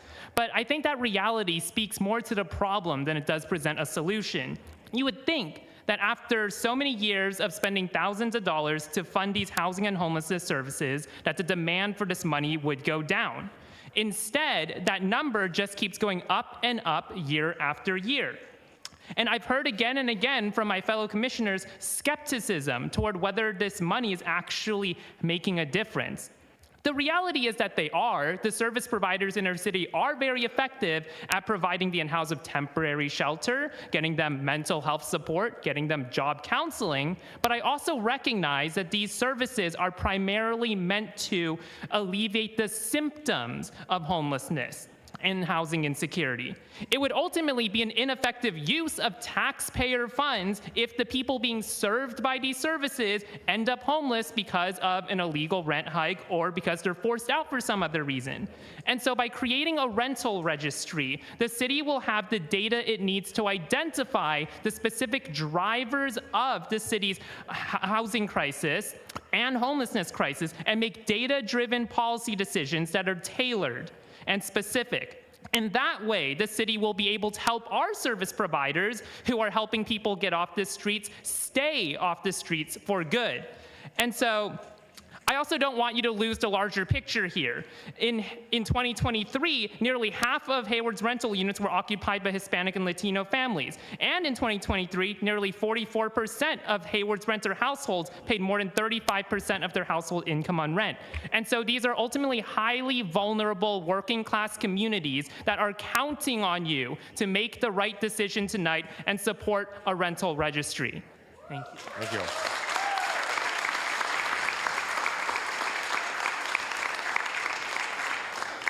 And then after Mr. Bruckner Carrillo, we have just first name is Julio.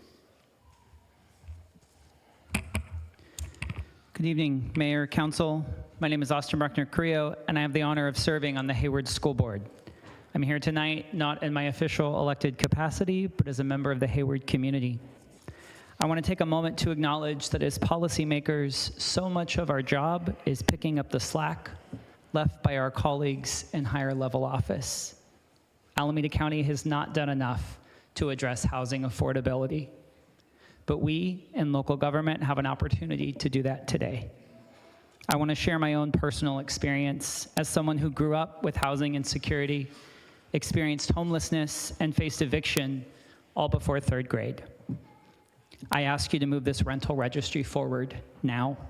Staff's report is clear. Our current ordinance has no current enforcement mechanism.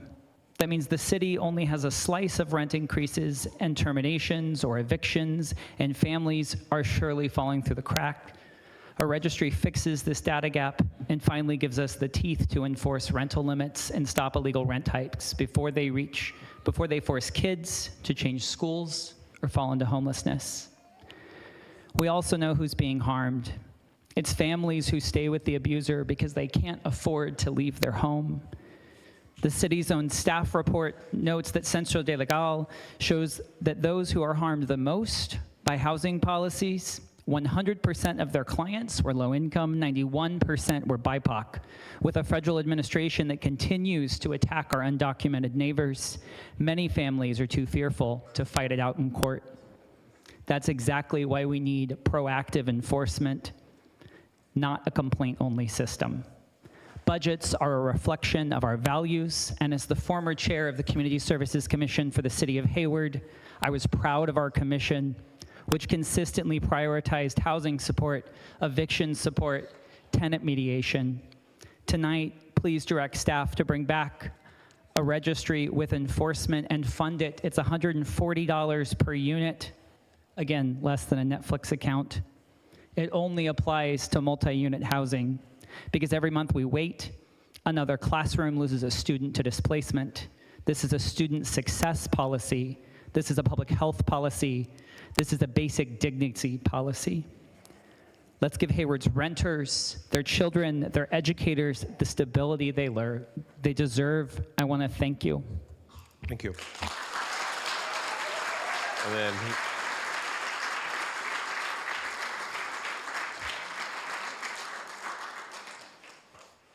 got Julio. Yeah. And then after Julio is Sarah Prada.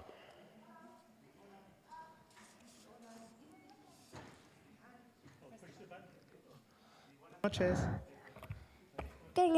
Eso. Buenas noches. Hello, everyone. My name is Julio Contreras. I was born and raised here in Hayward.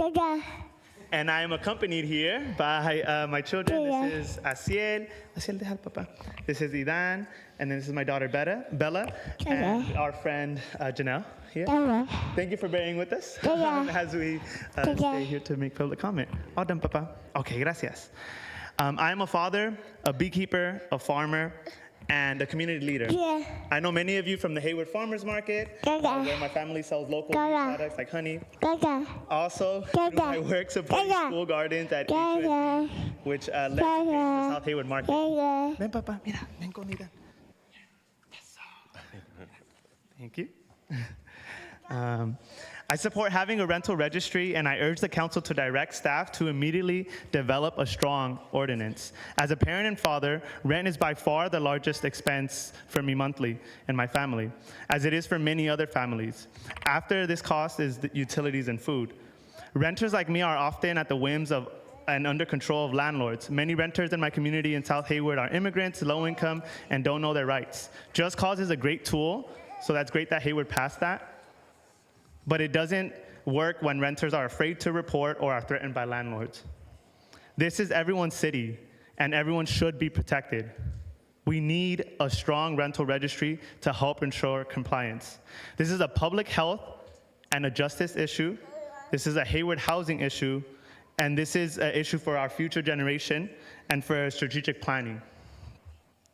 Poor housing structures with little accountability for landlords leave absentee landlords and rundown housing that may cause short-term and long-term issues. And for folks like mold, mice, and cockroaches, I've been exposed to some of those, and I've seen other families that have those kinds of conditions.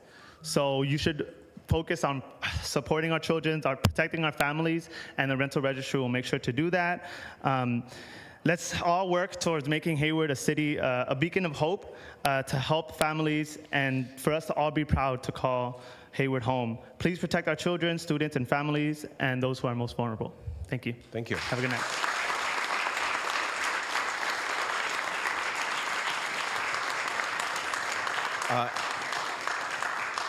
After Sarah Prada it's Jade, is it Lustica or Lostica?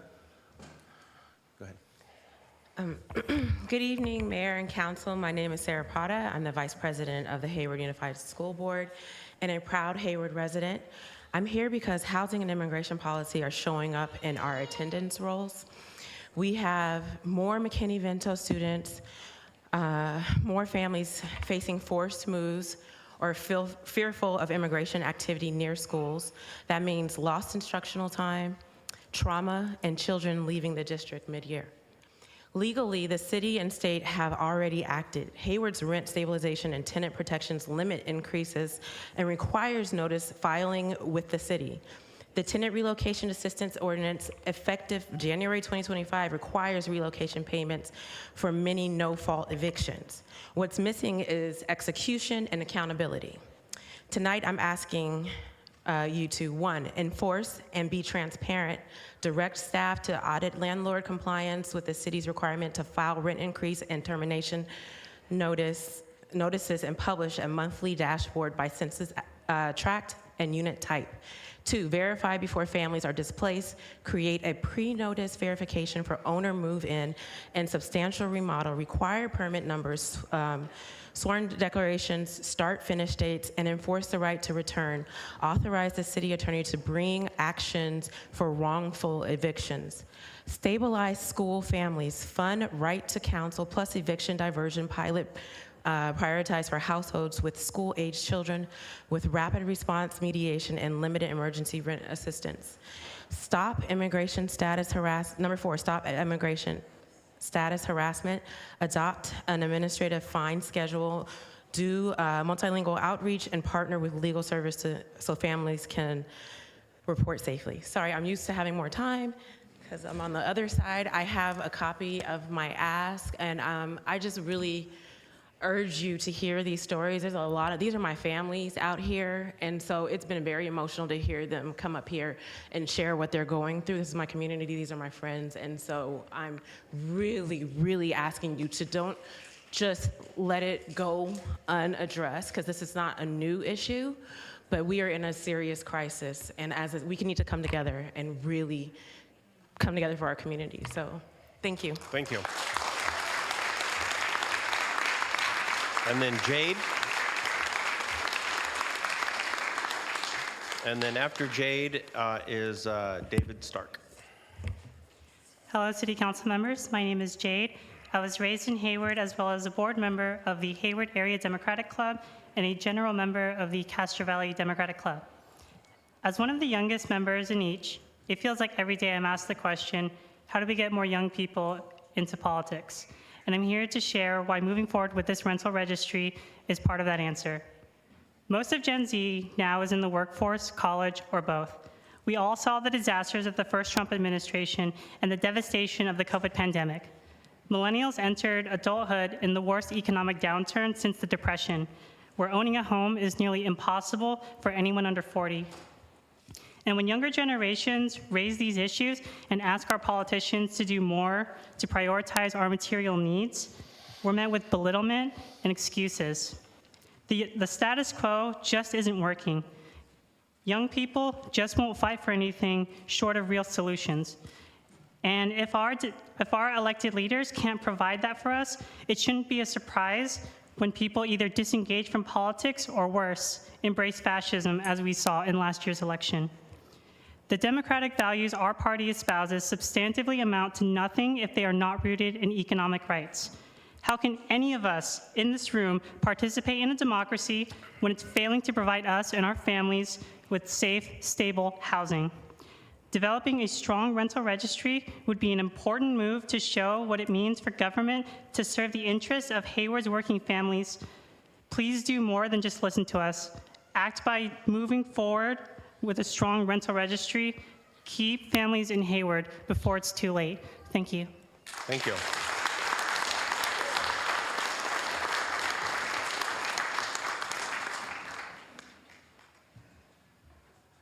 Good evening. I'm David Stark, and I work for the Bay East Association of Realtors.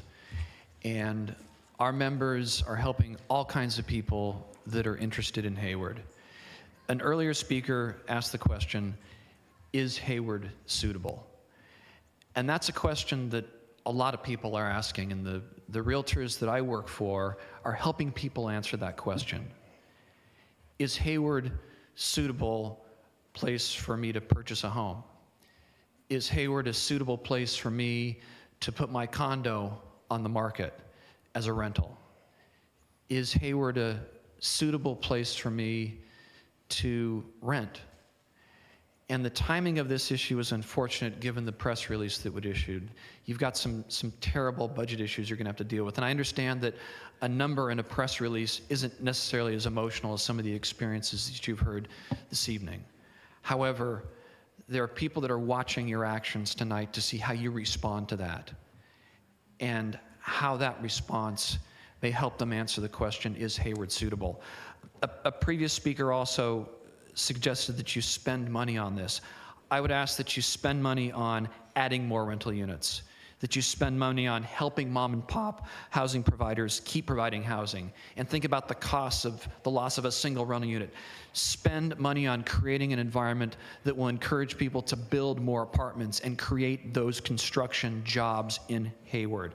Spend money on protecting the privacy of both tenants and housing providers. Again, the timing isn't great. When this was originally proposed, there was a different administration. The information that would be collected through this ordinance is extremely personal and unfortunately in the wrong hands could be actionable. And where will the money come from?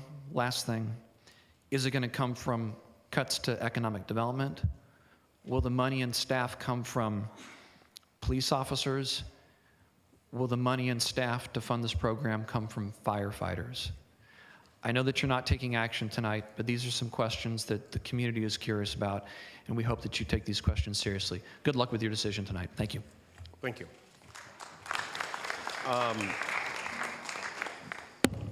I do have a couple of calls online. First caller is Chris M. Chris M. Hello. Hey, this is Chris Moore with I'm with the East Bay Rental Housing Association. Actually, 20-year former resident of Hayward as well. As noted, Oakland has a rental registry, which I've used for the last 2 years. And while tonight there's been many impassioned speeches, I think there is a disconnect regarding what the registry will provide and what the public is expecting this city council to provide. All of the habitability issues mentioned, the rental registry system does not address that. Hayward's existing rental housing inspection program is for that. It's not tracked in the rental system. Unless you're planning on spending significantly more money, that is not tracked. Making rents go down and providing more housing, no. It actually will increase rents because there's additional fees. So the renters ultimately will be paying 100% of those fees because over time, all of those fees get in as part of the rent. That has to be recovered. Rent percent increases. This is the only item that will be covered under the rent registry. And you already have a tenant petition for review of rent. You have a system in place to do exactly that. Rent pricing, there's multiple data sources with AI tools out there that this information is readily available. You can find what the market's doing today. But what is the cost? The registries are found to be much more expensive. Oakland is asking for millions more in funding because there's training the public, there's significant manual processing, there's forms. You have many elderly housing providers that can only do this via forms. So that's basically be prepared because this will be millions in under costs. And thank you for the time. Thank you. Next caller is Angus Cho.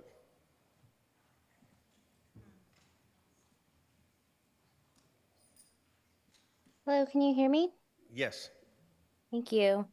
I'm calling in tonight to applaud the Hayward City Council for taking this step to address housing instability and the affordability crisis in Hayward and considering the adoption of a rental registry.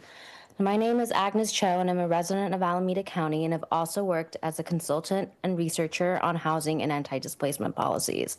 And in my work, I provided technical assistance to several cities and counties across the state of California on the implementation and rollout of their rental registry.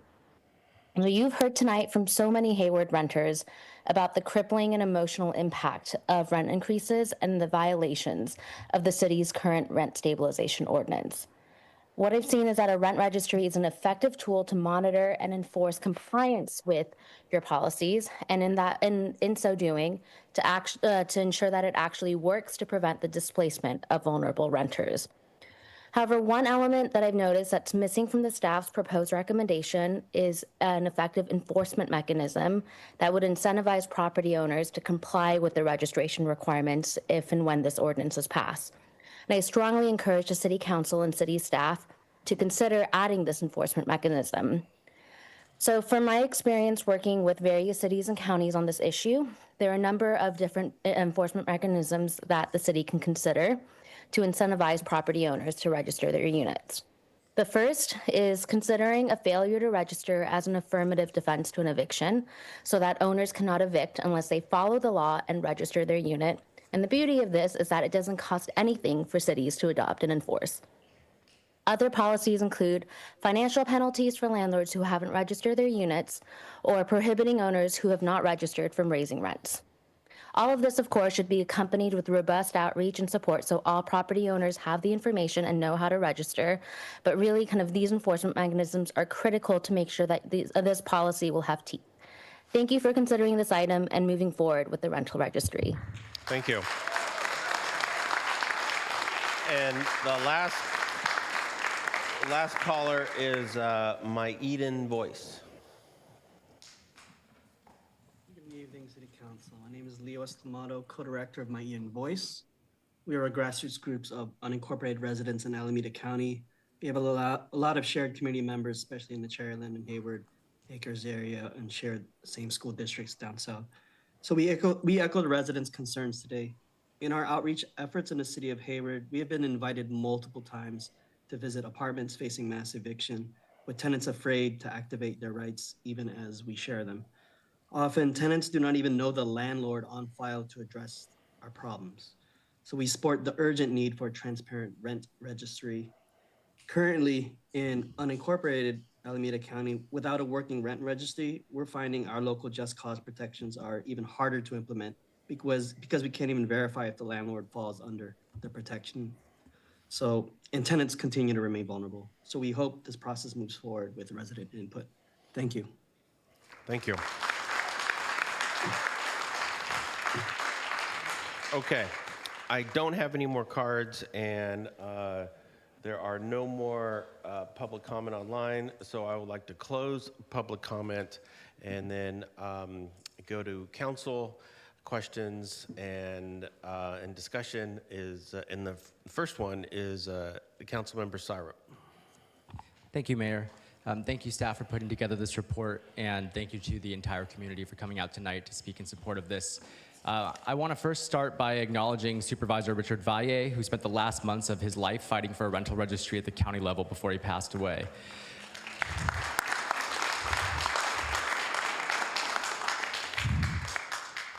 I often get accused of not doing this enough, so I also want to acknowledge the great work that members of this council and our housing division have done before my time here, when the city passed a set of protections in 2019 and has continued to tweak them over the last 6 years. Hayward has been a regional leader in housing development and its response to homelessness, and none of these accomplishments go unnoticed. So I also want to acknowledge our residents who turned out tonight to remind us that we still have work to do. While the city's past efforts are worth celebrating, it's not an excuse for us to rest on our laurels when there are neighbors we are failing to protect and the cost of housing continues to be our residents' top issue. As you've heard from some of the comments tonight, what does it mean to be an education city when our schools are closing due to declining enrollment, as working families are priced out? What does it mean to be a sanctuary city when our housing laws are unable to protect undocumented residents from being taken advantage of? What does our apology for the city's role in systemic racism mean when the residents suffering from rent burden are disproportionately people of color?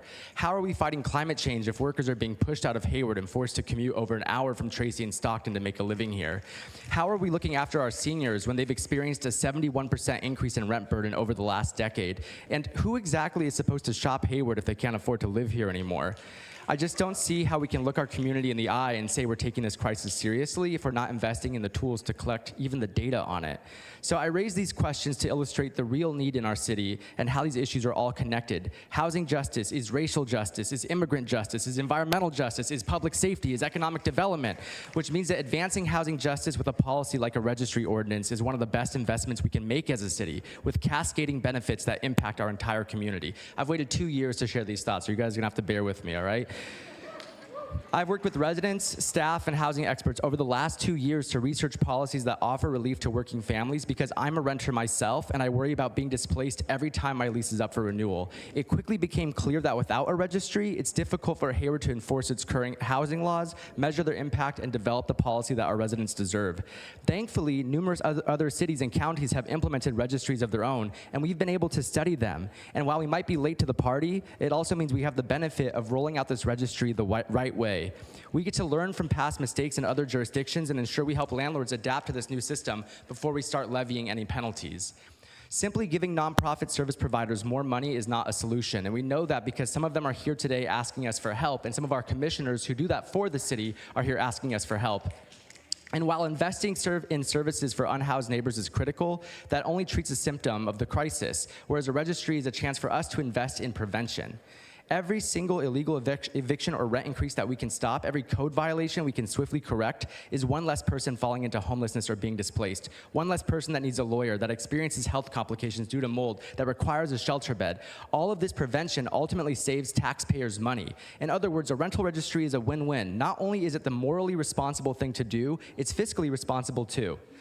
So I want to speak about fiscal responsibility for a moment because we do need to address the elephant in the room, which is our budget deficit. And as you heard from staff, we do have a significant deficit that our city needs to address immediately. And I won't mince words, the situation is dire. I have immense respect for our housing division and the work they've done to move the registry this far and their vision on how to best implement a registry in Hayward.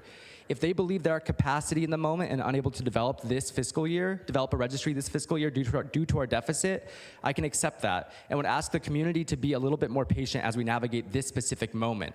But the city should also recognize that patience has limits when our neighbors are struggling to survive right now. And so, based on the staff report, in order for us to develop a rental registry ordinance, we must fund a housing manager position. The city has declared a state of emergency on homelessness, and our top issue, according to our own resident survey, is the cost of housing. I can't think of what could possibly be more important for us to figure out how to budget around during a housing crisis than a housing manager. And as we work to resolve our deficit, any future budgets should reflect those priorities. Staff's proposal creates an opportunity to grow our housing team, a team which is already smaller than neighboring cities with a similar number of units, with minimal impact to the fund. Rather than paying the full cost for a housing manager, this registry actually would cover half that cost. So in other words, we're more likely to fund the manager role through a registry than without one. Still, I acknowledge there would be a hit to the general fund, but I'd also like to address that there's a cost we're already experiencing without one. We've lost 8,000 residents over the last year or so. These are taxpayers. These are folks who attend our schools and shop at local businesses. They provide us with revenue. A rental registry is an investment in keeping Hayward families in Hayward. And if we can do that, there's a return on that investment. So I believe if we're trying to address this deficit in a genuine way, we have to stop the bleeding, not just at City Hall, but outside of these walls as well. Our deficit cannot be an excuse for inaction by City Council. We approve consent items that cost hundreds of thousands of dollars all the time, and as you heard, we have to review those very closely. But it's up to us, the people up here, to prioritize what we can and can't afford in the coming years. I know that's going to mean having hard conversations, but I have faith that the team of people up here can figure out how we get this registry off the ground, and I have faith in our community to show up if we're dragging our feet. So as far as direction goes, I just want to be very clear. I support the outline of the rental registry that was put forward by staff. I believe it's reasonable. The fees proposed are lower than neighboring jurisdictions. I would almost say make sure they're not too low because we want this program to succeed when it's off the ground, but as of now, it makes sense. My only feedback is that this registry should also take into account not just our rent stabilization ordinance, but our mobile homeowners as well, who also see themselves as renters as part of the scope. And I want to make sure that the enforcement mechanisms that were mentioned by Ms. Agnes Cho on the call are also taken into account. This program only works if the landlords comply, and I don't want us to do a half measure. We have to make sure this is strong and enforceable. I'm willing to accept staff's recommendation tonight that we need to find funding for this first and that you're at capacity. However, I disagree that we need to wait 1 year to reevaluate. We should be actively keeping an eye out for ways to fund the housing manager position, and prioritizing the development of a rental registry should be part of our ongoing budget discussions, especially as we prepare for the next fiscal year. If the opportunity presents itself to fund this program, then we should act. It's clear that we have a mandate from the community. I don't know the last time I've heard this much unanimous support for a rental policy, and I think we have the charge to make sure that if the option presents itself, then we can move on it. I understand that might take some time to figure out when and what those funds are, but I don't think we should delay this process any longer. It will likely take 2 years for this registry to go online and at least another year for us to onboard renters and landlords onto it, which is why it's so critical we commit to finding a way to fund this program as soon as possible rather than putting it on the back burner until September. Lastly, if we can't commit to developing a rental registry right now, I invite my colleagues on council to affirm their support for keeping this rental registry and the development of a registry ordinance as a priority on our strategic roadmap permanently until it's complete. Let's not try to dilute or re-engineer the hard work staff has done designing this program, especially if this registry wouldn't impact you directly. Councilmember Goldstein, you always say working together we can achieve great things, and I agree with that. And I look forward to working to find the funding for this important program. This should no longer be a matter of if this is good for the city, it should be a matter of when we do this for the city. So I want to sincerely thank staff for all the time and effort that went into researching and preparing this report. I've spent 2 years trying to get this on the agenda, so no one is more disappointed than I am at the timing of this deficit and the difficult position that our city is in. But I want to thank you. I want to say thank you again to the community for coming out today and having the courage to share your stories and organize for a Hayward that looks after all of its residents. I know that we'll figure this out, and when we do, it'll be because of all of your efforts. Thank you.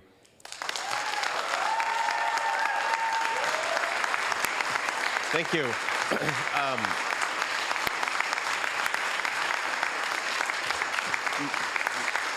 Mayor Pro Tem Roach.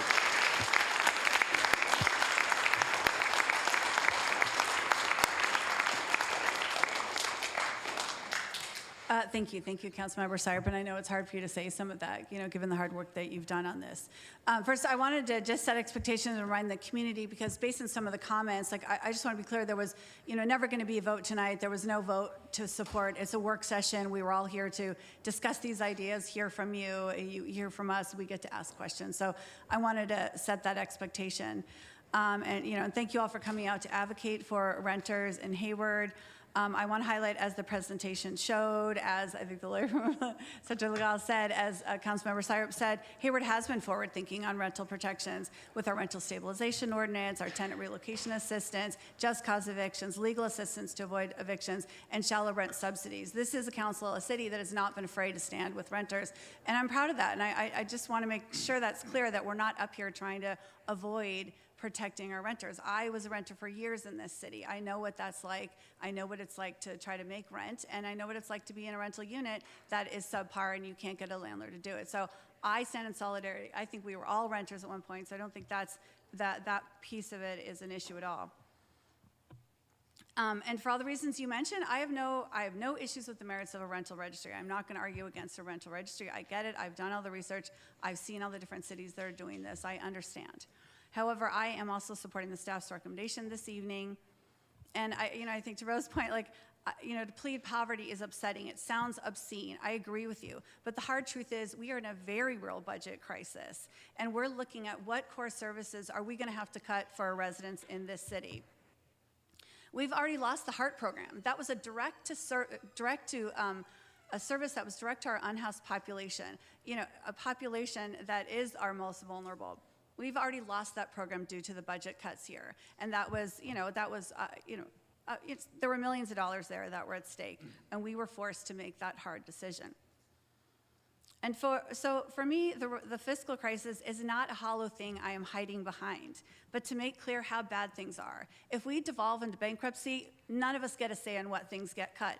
You get a state receiver that comes in and just cuts things without your input. And we are trying to save that right now. So it may sound hollow. I understand that this sounds obscene, that this is what we're pleading right now. But I am asking for everyone's patience. We have to say no to any allocation right now. I appreciate Councilmember Syrup saying that hard truth, because I know how much work he's put into this. But I am going to support the staff recommendation.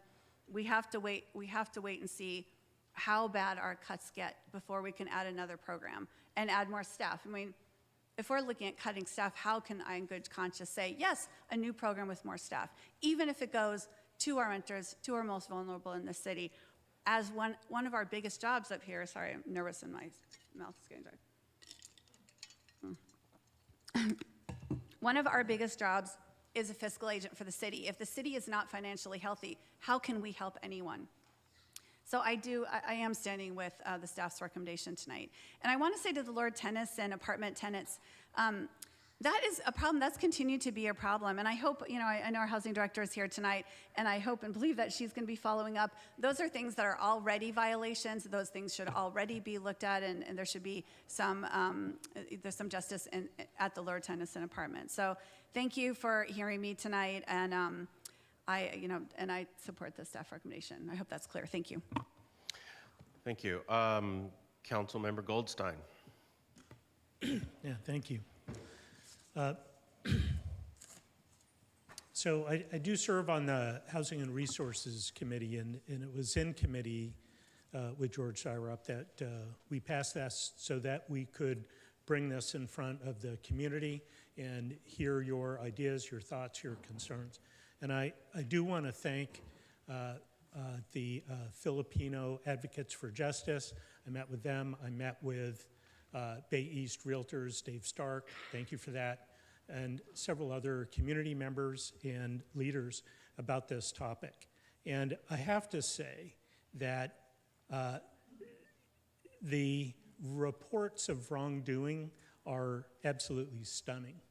And more important than that is being reminded of the impact. So what I mean by that is back in the 1980s, as I graduated from college, and I was maybe looking to buy a home where I grew up, there was no way. There's just, the kind of income that you get coming out of college, there was no way to buy there, and that's why all of my siblings moved away. And I remember thinking, what a tragedy that is, that we as a family who had been so close together, five of us kids, I'm the youngest, what a tragedy that is that we had to live so far away.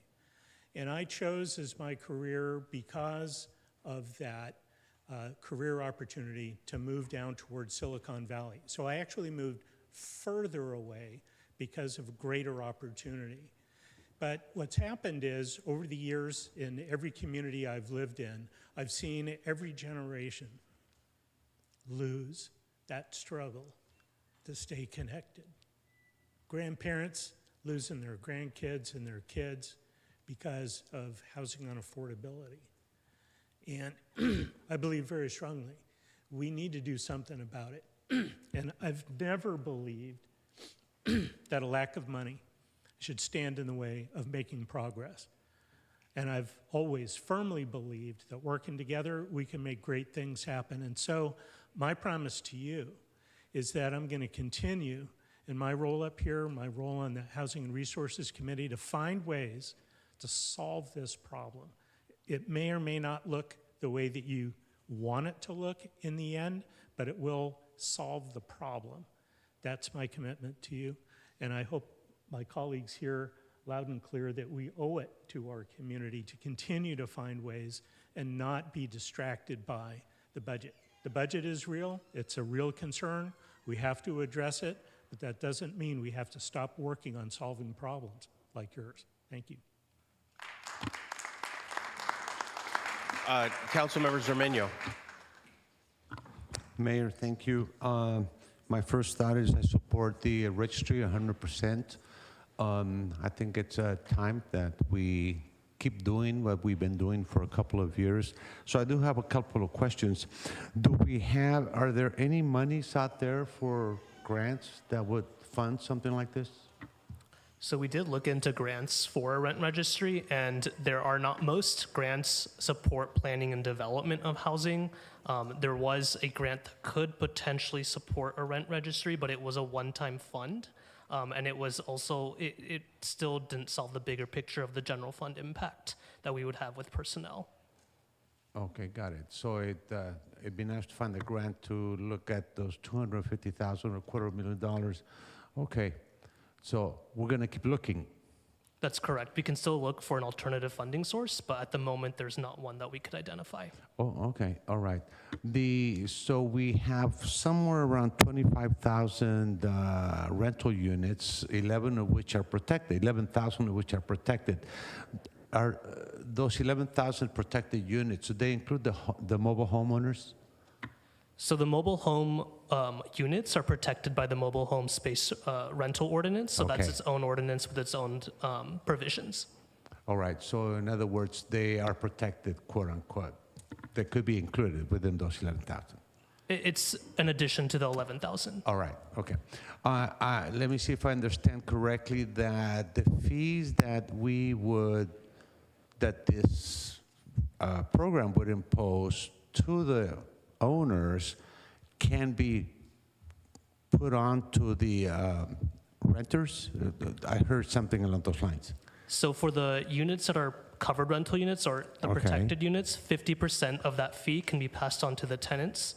For the units that are not covered, 100% of the fee can be passed on to the tenants. Okay, so somehow or other renters will kick in the extra fee. That's possible. Sadly. Any way to prevent that? It is possible that we could amend the ordinance, but that would be subject to the council's deliberation and direction. Okay, maybe that's something that my colleagues and can discuss. So when you come back to us sometime in the future, you can maybe include that in the staff report. Certainly. Okay. And by the way, the staff report is very good. I like all the data, all the numbers. That's excellent. Very well done. Okay, 250 pass out to tenants. So the recommendation is that we hold off for a year. What will staff be doing during this year as we're studying? Is there any way that you can be promoting or studying or collecting data? What actually does that entail? I think in this year interim period we can look at reconfiguring it to see whether we can kind of do some more shifting in personnel to understand maybe we could reduce the impact on the general fund, maybe not. I think that's something we'll certainly look into, but it's really going to go in tandem with the budget and the budget discussion that's going to be taking place over the next couple of months. Okay. Just to add to that answer, I think it's important to note that while we're not working on developing the ordinance, we still implement the residential rent stabilization ordinance, the mobile home space rent stabilization ordinance, and the tenant relocation assistance ordinance. So as part of that, as was pointed out in the slides early, we have a whole outreach campaign, which we recently revived because it was on pause, because when we lose a staff member, we're such slim numbers that we end up losing components of our program. So we got that education piece up, because part of what I'm hearing is that our ordinance, because it's passive, requires a lot more outreach so that people feel comfortable with it, that they feel reassured that they have protections. So we would still be working on our existing laws to make sure that people are taking advantage of it, because people have had success using our petition program to get habitability concerns addressed, to get rent increases decreased if they had a reduction in service, if they have rent increases that were unlawful. So the ordinance has been successful with that. A lot of it is education for people to know their rights, to know if they are in a covered unit. And so I feel it's important just to acknowledge the work of my staff and my team, that the ordinance, while it's a passive ordinance, does require active work so that we can make sure that the community members are aware of the services and they know how to access it. Okay, thank you. One of the reasons I asked is because apparently we have somewhere around 14,000 unprotected rental units. Daisy was up here a little while ago stating that they went around knocking on doors, and I'm sure that they collected names and addresses. So what I'm leaning towards is that something that we are able to do, the city. Can the city contact Daisy? Daisy, would you like to share your list with us so that we can find out, or we can add to our possible list of renters? Is that a possibility? So currently the ordinance protects as many units as we're allowed to under state law. Okay. So the units that are not protected under our rent stabilization ordinance, it's not because we don't want to or don't know which ones they are. It's because state law limits which types of units can be protected under any kind of rent control ordinance. Okay. So there is that distinction, and even a rent registry won't change the enforcement of rent restrictions that are regulated under state law. So some of those units do have protection under the state, but the city doesn't have jurisdiction to enforce them. Okay. So we would still have those challenges. My thought is just having a list of renters so that I would know if my neighbors across the street are actually renters or homeowners. But maybe that is just not possible, but I would love to see that. The other thing that I wanted to also work on was a list of all our seniors, because we have seniors who have problems cleaning up the yards. And I want to find out if maybe there are some out there that I could help out. Is there a possibility that the 1 year period can be shortened? I think Yeah, and I can jump in here too, because I think that this is intricately tied to the budget conversations.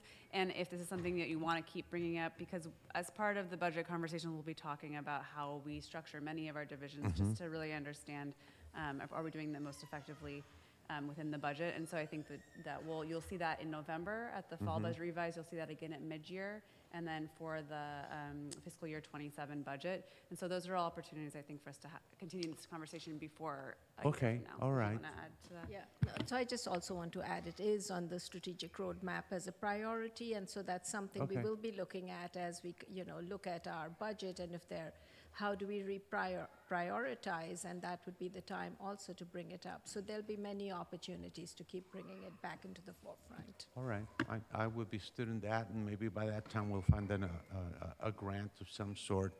I thank you all for the passion that we heard today and the personal stories, and you obviously heard my colleague Sarah and his passion. I think that's important for all of us to know that this is the Hayward family. We're here to support you. You're here to support us, and we're going to be working together. It reminded me of my rental days at the university. It was very hairy, I believe it. Some of my students at Chabot College are couch surfers. They're homeless, and it'd be real good for us to be able to help them out. It may not take, we're not going to take any action today, of course. This is something that will happen within, hopefully, this year. So keep working on this. Let's see. Staff. I already asked about staff. Okay. That is really it. Those are all my thoughts. I support this 100%. I want to make sure that we find some funds and that we keep protecting you all. If you have an opportunity and you are a renter, so let me join Daisy and George, who have a list of renters. Send me your address, send me your name, so that we can later on share that info with our staff, so that our staff soon will have 25 rental units. And who lives there. That's really what I want to see. It's kind of like I want to see how many trees we actually have in Hayward, right? But nobody knows. So now I want to know who the renters are. We have something like 48% renters and 52% homeowners. So let's find out who you are. I thank you all for being here. Thank you for the passion, and thank you for sharing it with us. And hope to see you soon. Thank you, Mayor. Councilmember Bonilla. Thank you, Mayor. First, I just wanted to say, thank you to staff for this presentation, and definitely thank you to everyone who came out tonight to share your concerns and your stories. To the Deputy Director Morales, I really want to make sure that the community understands all of the protections that we already have under our current ordinance, because you just shared, a lot of protections that we do have in place, and as Councilmember Syrup said, we have been pretty forward-leaning on these issues. So I think we just need to make sure that the services and the protections that we have in place are more easily accessible and are made available, as quickly as possible. But I wanted to talk about this topic, tonight at hand. This topic is personal to me, and I think it is to many of you. And I wanted to begin by first expressing my bravery to everyone who came out and shared their stories tonight. I know it's hard to share stories of vulnerability, especially in public places like this, but it's these kind of stories that help shape policy, that help benefit everybody in our community, and especially our most marginalized. If you're not here to raise your voices, these voices will not be heard. So thank you for being here tonight. I also want to thank my council colleague, Syrup, for his strong advocacy.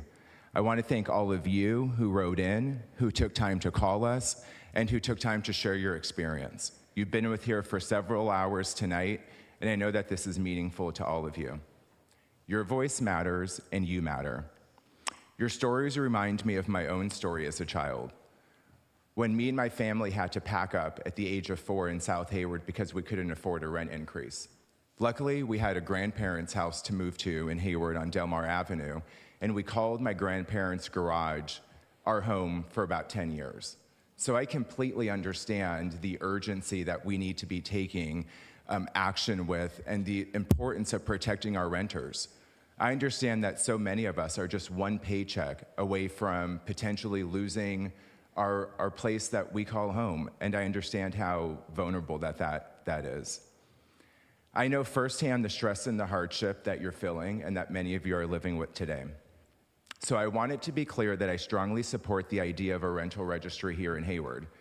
As we heard, nearly half of our residents are renters, and we know this issue hits our Black and brown neighborhoods the hardest because those are primarily our renters. It's our low-income families, our immigrants, and those who are already marginalized. A rental registry could bring stability, accountability, and protection for those most at risk of housing insecurity in our community, for those that look like me, like my family, and like my neighbors. I'm also encouraged that our county supervisor said that the county is going to be taking up the issue this fall. That doesn't mean that Hayward doesn't have a role to play or that we placate our role because the county is going to stand up and do something here. It means that we need to stand together with the county and with our renters and in solidarity to make sure that we're tackling this issue with the full court press and the all-hands approach that it deserves. Just to underscore why this issue is still personal to me, my sister is a single mother of 5 children, and she's a renter in Hayward. And under a rent increase that she can't afford, she could find herself potentially moving in with me and living in my garage because that would be the only space I have available. That said, we also must acknowledge where we're at as a city right now. At this moment, we don't have the available funds to fund something like this or the staff capacity to immediately work on it. As I mentioned earlier, we're holding vacancies open. We're soon going to be faced with very painful cuts on what positions to cut, what community programs to cut. And on top of that, we need to remain focused on our budget being our highest priority without losing focus of these high priority community issues. So I want to be clear that my comments about the budget don't mean drop this issue or don't prioritize this issue. It's quite the opposite. I believe this work should stay on our priority list, but it needs to be a part of our broader strategic discussions, as you heard from our city manager. The last thing I want to do is direct staff to go and work on something and then in 2 months have to cut it because we haven't looked at the full considerations of all of the programs and the budget in its totality. However, I want to be unequivocal that this does need to remain a priority for all of us and it needs to remain on our strategic roadmap. When we do move forward, we need to make sure the registry is set up in a way that is sustainable and that doesn't worsen our budget challenges or further exacerbate our rental issues because the program isn't properly funded. Our general fund is significantly strained with expenses already outpacing our revenue. That is why we have to be creative, and I appreciate Councilmember Zermenio's questions. Where can we find grant funding? Where can we work with all of you to find non-general fund sources of revenue? How can we partner with the county? But the real question is, how do we work together to bring this to life? And like I said, as the county moves ahead this fall, we should all align our efforts in a way that maximizes the impact that we're trying to make and doesn't unnecessarily duplicate efforts. If the general fund were in a different position, you would have a completely different response from me tonight. Like I said, I support this work, but I also support the fiscal responsibility that we all have to undertake as city council members up here. The reality is that our first responsibility must be to stabilize Hayward's finances. The sooner we do that, the sooner we could advance critical issues like the rental registry. I'm committed to finding a path forward, but it must be done in a way that's compassionate and financially responsible. Those are my comments on this item tonight. Thank you. Thank you. Councilmember Andrews. Thank you, Mayor. Thank you to the staff for your presentation tonight, and thank you to the community that came out this evening to advocate. I do have a question actually for staff regarding ARPA dollars, because there was a slight misrepresentation of what we did with ARPA dollars. Can you explain what we did in terms of relation to homelessness and housing with ARPA dollars? So we did use ARPA dollars to fund our central legal eviction prevention contract. Unfortunately, the bulk of those fundings have been exhausted.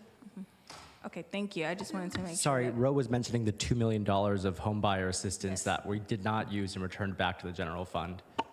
Yes, I understand that. I just want to say that we did use some ARPA dollars, so I just want to correct that misrepresentation. Thank you. Just want to correct that misrepresentation. Thank you.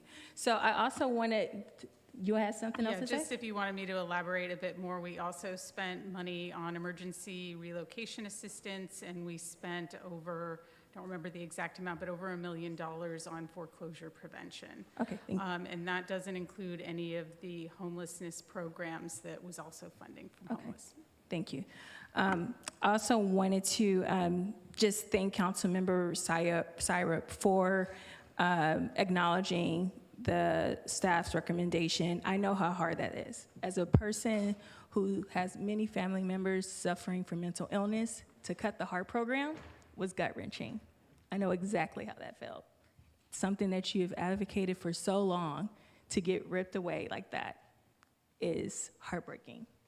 And to see that staff is continuing to look at that, to look at what you are advocating for, I hope brings the community hope that this is something that we are not turning away from. This is something that we just have to review in terms of the budget. So just wanted to acknowledge that. I know that was a hard comment for you to make tonight. I also want to thank, again, Alameda County Supervisor Elisa Marquez. We have been talking about this issue at length, and I know that there were some comments made about Alameda County not doing enough. She is committed to advocating to do more, to do this in a partnership. We need our regional partners more than ever to face this regional problem. We are not the only city that is facing these issues when it comes to renting. So we are going to be working with the Alameda County supervisor to ensure that this gets into their fall agenda so they can start working on this immediately. We are also looking at how can we work with other partners for other issues. So I know I had a couple of school board members here commenting tonight, and I would love for the city to work with our school district to give them information about, yes, unfortunately it is complaint-based right now, but you can be our partner in helping parents make those complaints to help inform our staff. We also know that the cost of housing is not just one issue about the school district in terms of losing students. We have an opportunity to look at youth enrichment programs to keep students into their school districts as well. So since I have you out here, I'm going to make a comment about that tonight. But I do feel like we could partner and make sure that they know the email address, they have the pamphlets, they have the phone numbers of how can I make a complaint about a bad landlord. And I do want to acknowledge, I know that this is something that we talked about with one of the apartments, but I want to make a note for the record for everyone that yes, it is complaint driven, but you can go to rental inspection program at hayward-ca.gov. You have that email address. We do have a code enforcement, phone number 510-583-4175. Please, if you are experiencing issues with your landlord, please let our housing staff know now. And I just want to say for the record, Lord Tennyson Apartments, you are on notice. This is not the first time I have to hear about that particular apartment building, and I hope staff moves with urgency on seeing what is going on with that apartment building. And if we do have folks here that are representing the real estate rental industry, tell your friends that apartment building is on notice, and I am tired of hearing about issues at that particular apartment building. So I will say that I agree with staff's recommendation. I do feel that a housing manager is something that I am interested in seeing pursue, not just for this issue, but for other housing issues that we're seeing, and looking at ways to make our current ordinances more effective. But I do feel like we should move forward with staff's recommendation and look at our budget and see what we can do in the next few years in terms of the whole division, the whole department. Thank you. Thank you. Anyone else before I conclude? What time is it? Oh, okay. Just a couple of observations. It seems that everybody up here supports a rental registry program, and so I want to acknowledge that. I chair the Committee on Housing and Homelessness, and when we put this committee together, I purposefully and very deliberately, with a lot of intention, appointed Councilmember Syrup and Councilmember Goldstein to the committee. And because I knew that Councilmember Syrup would, hold our feet to the fire. He would hold staff's feet to the fire. Councilmember Goldstein would do the same thing. And, and I think we've done a pretty good job over the last couple of years. And so I wanted to acknowledge that. I also wanted to acknowledge, and I appreciate when people acknowledge the work that the council has done in this space. And I know, passions run high, and some folks that are watching us online or on television, or or who have never been to a council meeting before, and today's their first time seeing this, to acknowledge the work that we have done on this council. There are cities that it is a hard no for a lot of the stuff that we have done. It is a hard no. And but we have been able to do this. And when I say we, I'm not taking all the credit, and the committee certainly isn't taking all the credit. The work that we have done together has been with housing advocates, it's been with landlords, it's been with the council and been with staff. We've compared cities, we've compared policies, and we have come up with policies. It may have caused heartburn for everybody. Not everybody was happy when we landed on a policy and passed it. But I think what we have been able to accomplish in this city, I think we are ahead of the curve in Alameda County. I mean, full stop, hands down. I also, I chair the Alameda County Mayor's Conference, and I'm also on the Housing and Homelessness Task Force of the conference.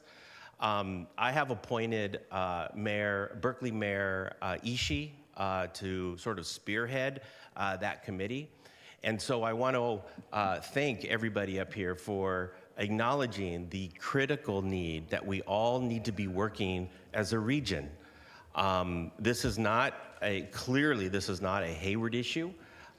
There's other cities, and I am working with mayors all across the county. There's 14 of us that are putting pressure to the county, are putting pressure to the state to help us fund these projects.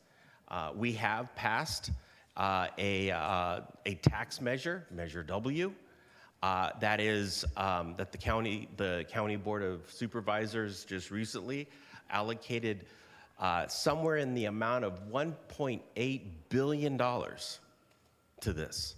$1.8 billion.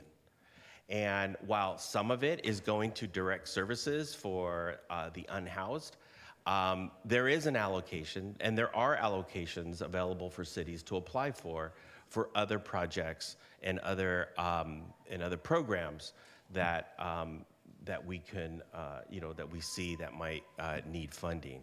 So, in short, we all have to work, and I think it's incumbent upon us. And I know the Housing Committee, we interact and work with our county partners. And since we do have two trustees here from the school district, we need to work together also. If that means looking at properties from the school district, and as much as we are being thinking out of the box and rethinking how we build schools and how we build out existing properties, this is our opportunity. This is your opportunity to step up and reimagine how we look at those sites. In the past, there have been, anytime the school district talked about housing, it was a bad word, or it was it wasn't a very good meeting. I've seen those meetings, and this is before many of you on the board today were there. But when we talk about housing, when we talk about affordable housing, we have to work together. And so I think the thinking regionally and working together, I think, is important. I am going to be supporting staff's recommendation for all the reasons why that have been clearly articulated. I cannot underestimate the task that is before us right now. I cannot underemphasize that. I know I have two colleagues on the school board here. They're facing the same thing, you guys, the same thing. And they're looking at cuts for similar things or other things, but they're looking at, they're in similar predicaments. And these seats aren't easy. These decisions are not easy. But I am confident that the work continues. Staff will. This doesn't mean that we're going to stop today and put this on the shelf and we move on. I know staff. We have a good staff. We have a great housing department, a great housing unit, and they're creative. They will continue to look. We will continue to look. We will continue to work with our regional partners. But this work continues. We all support this. We've all been renters. We've all been there. And I don't want people to think that because we sit up here that we're sort of this elite group of people up here that have no connection or don't or have no that can't see where or we can't walk in the shoes of our constituents. Well, we can, because we've been there. We've been there. And so I don't want you to think that that your experiences are falling on deaf ears, because they're not. Many of us have walked in those shoes, if not all of us have. And so our work continues.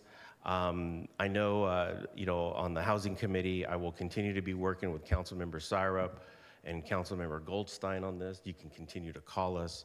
And I know staff will certainly come back next year with something once we're in a very different position financially, and we can move on something a lot more substantive. So and again, I also wanted to concur with Councilmember Andrews.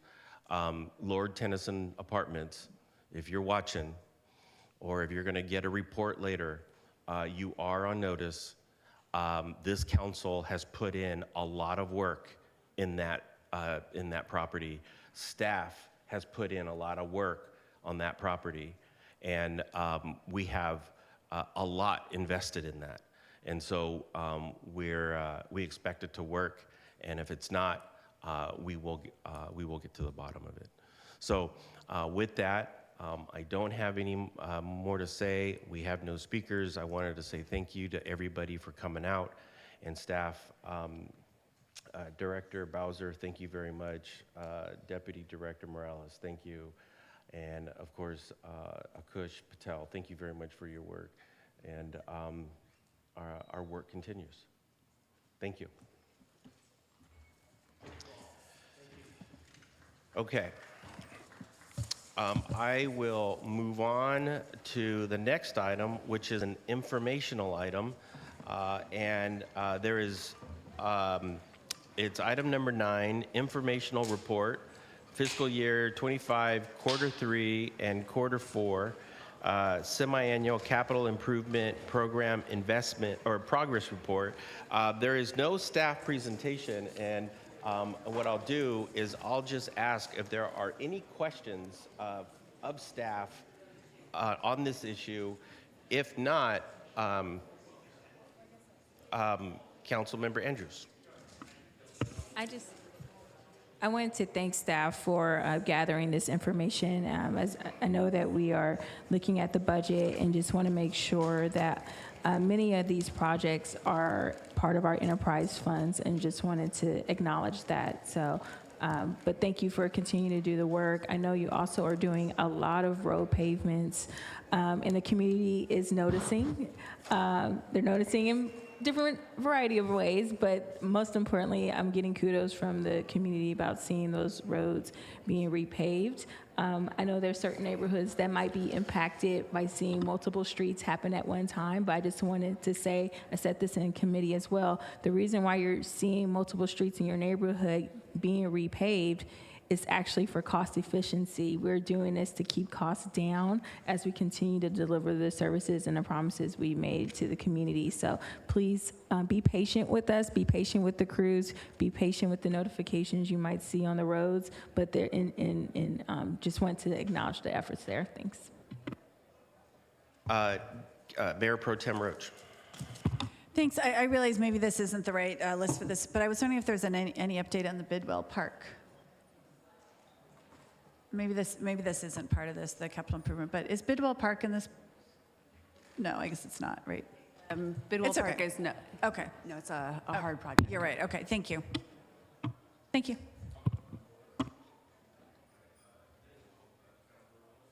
Councilmember Goldstein. Thank you, sir.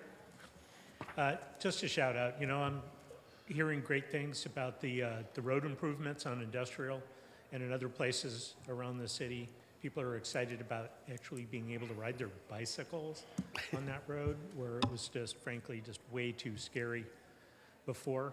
And so overall, where I see our capital improvement plans are coming to fruition, I'm hearing great feedback. So I just wanted to give a shout out to our infrastructure director, Mary. Thank you, sir.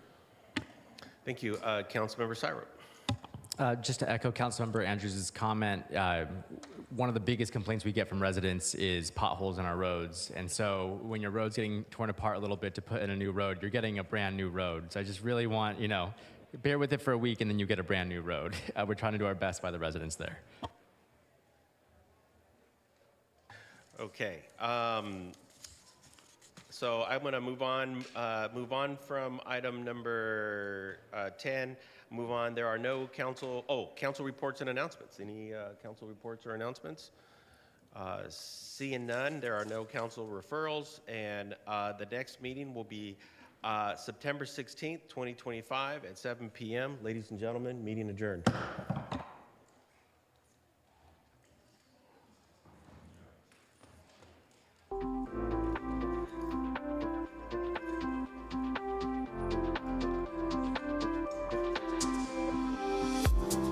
Rick.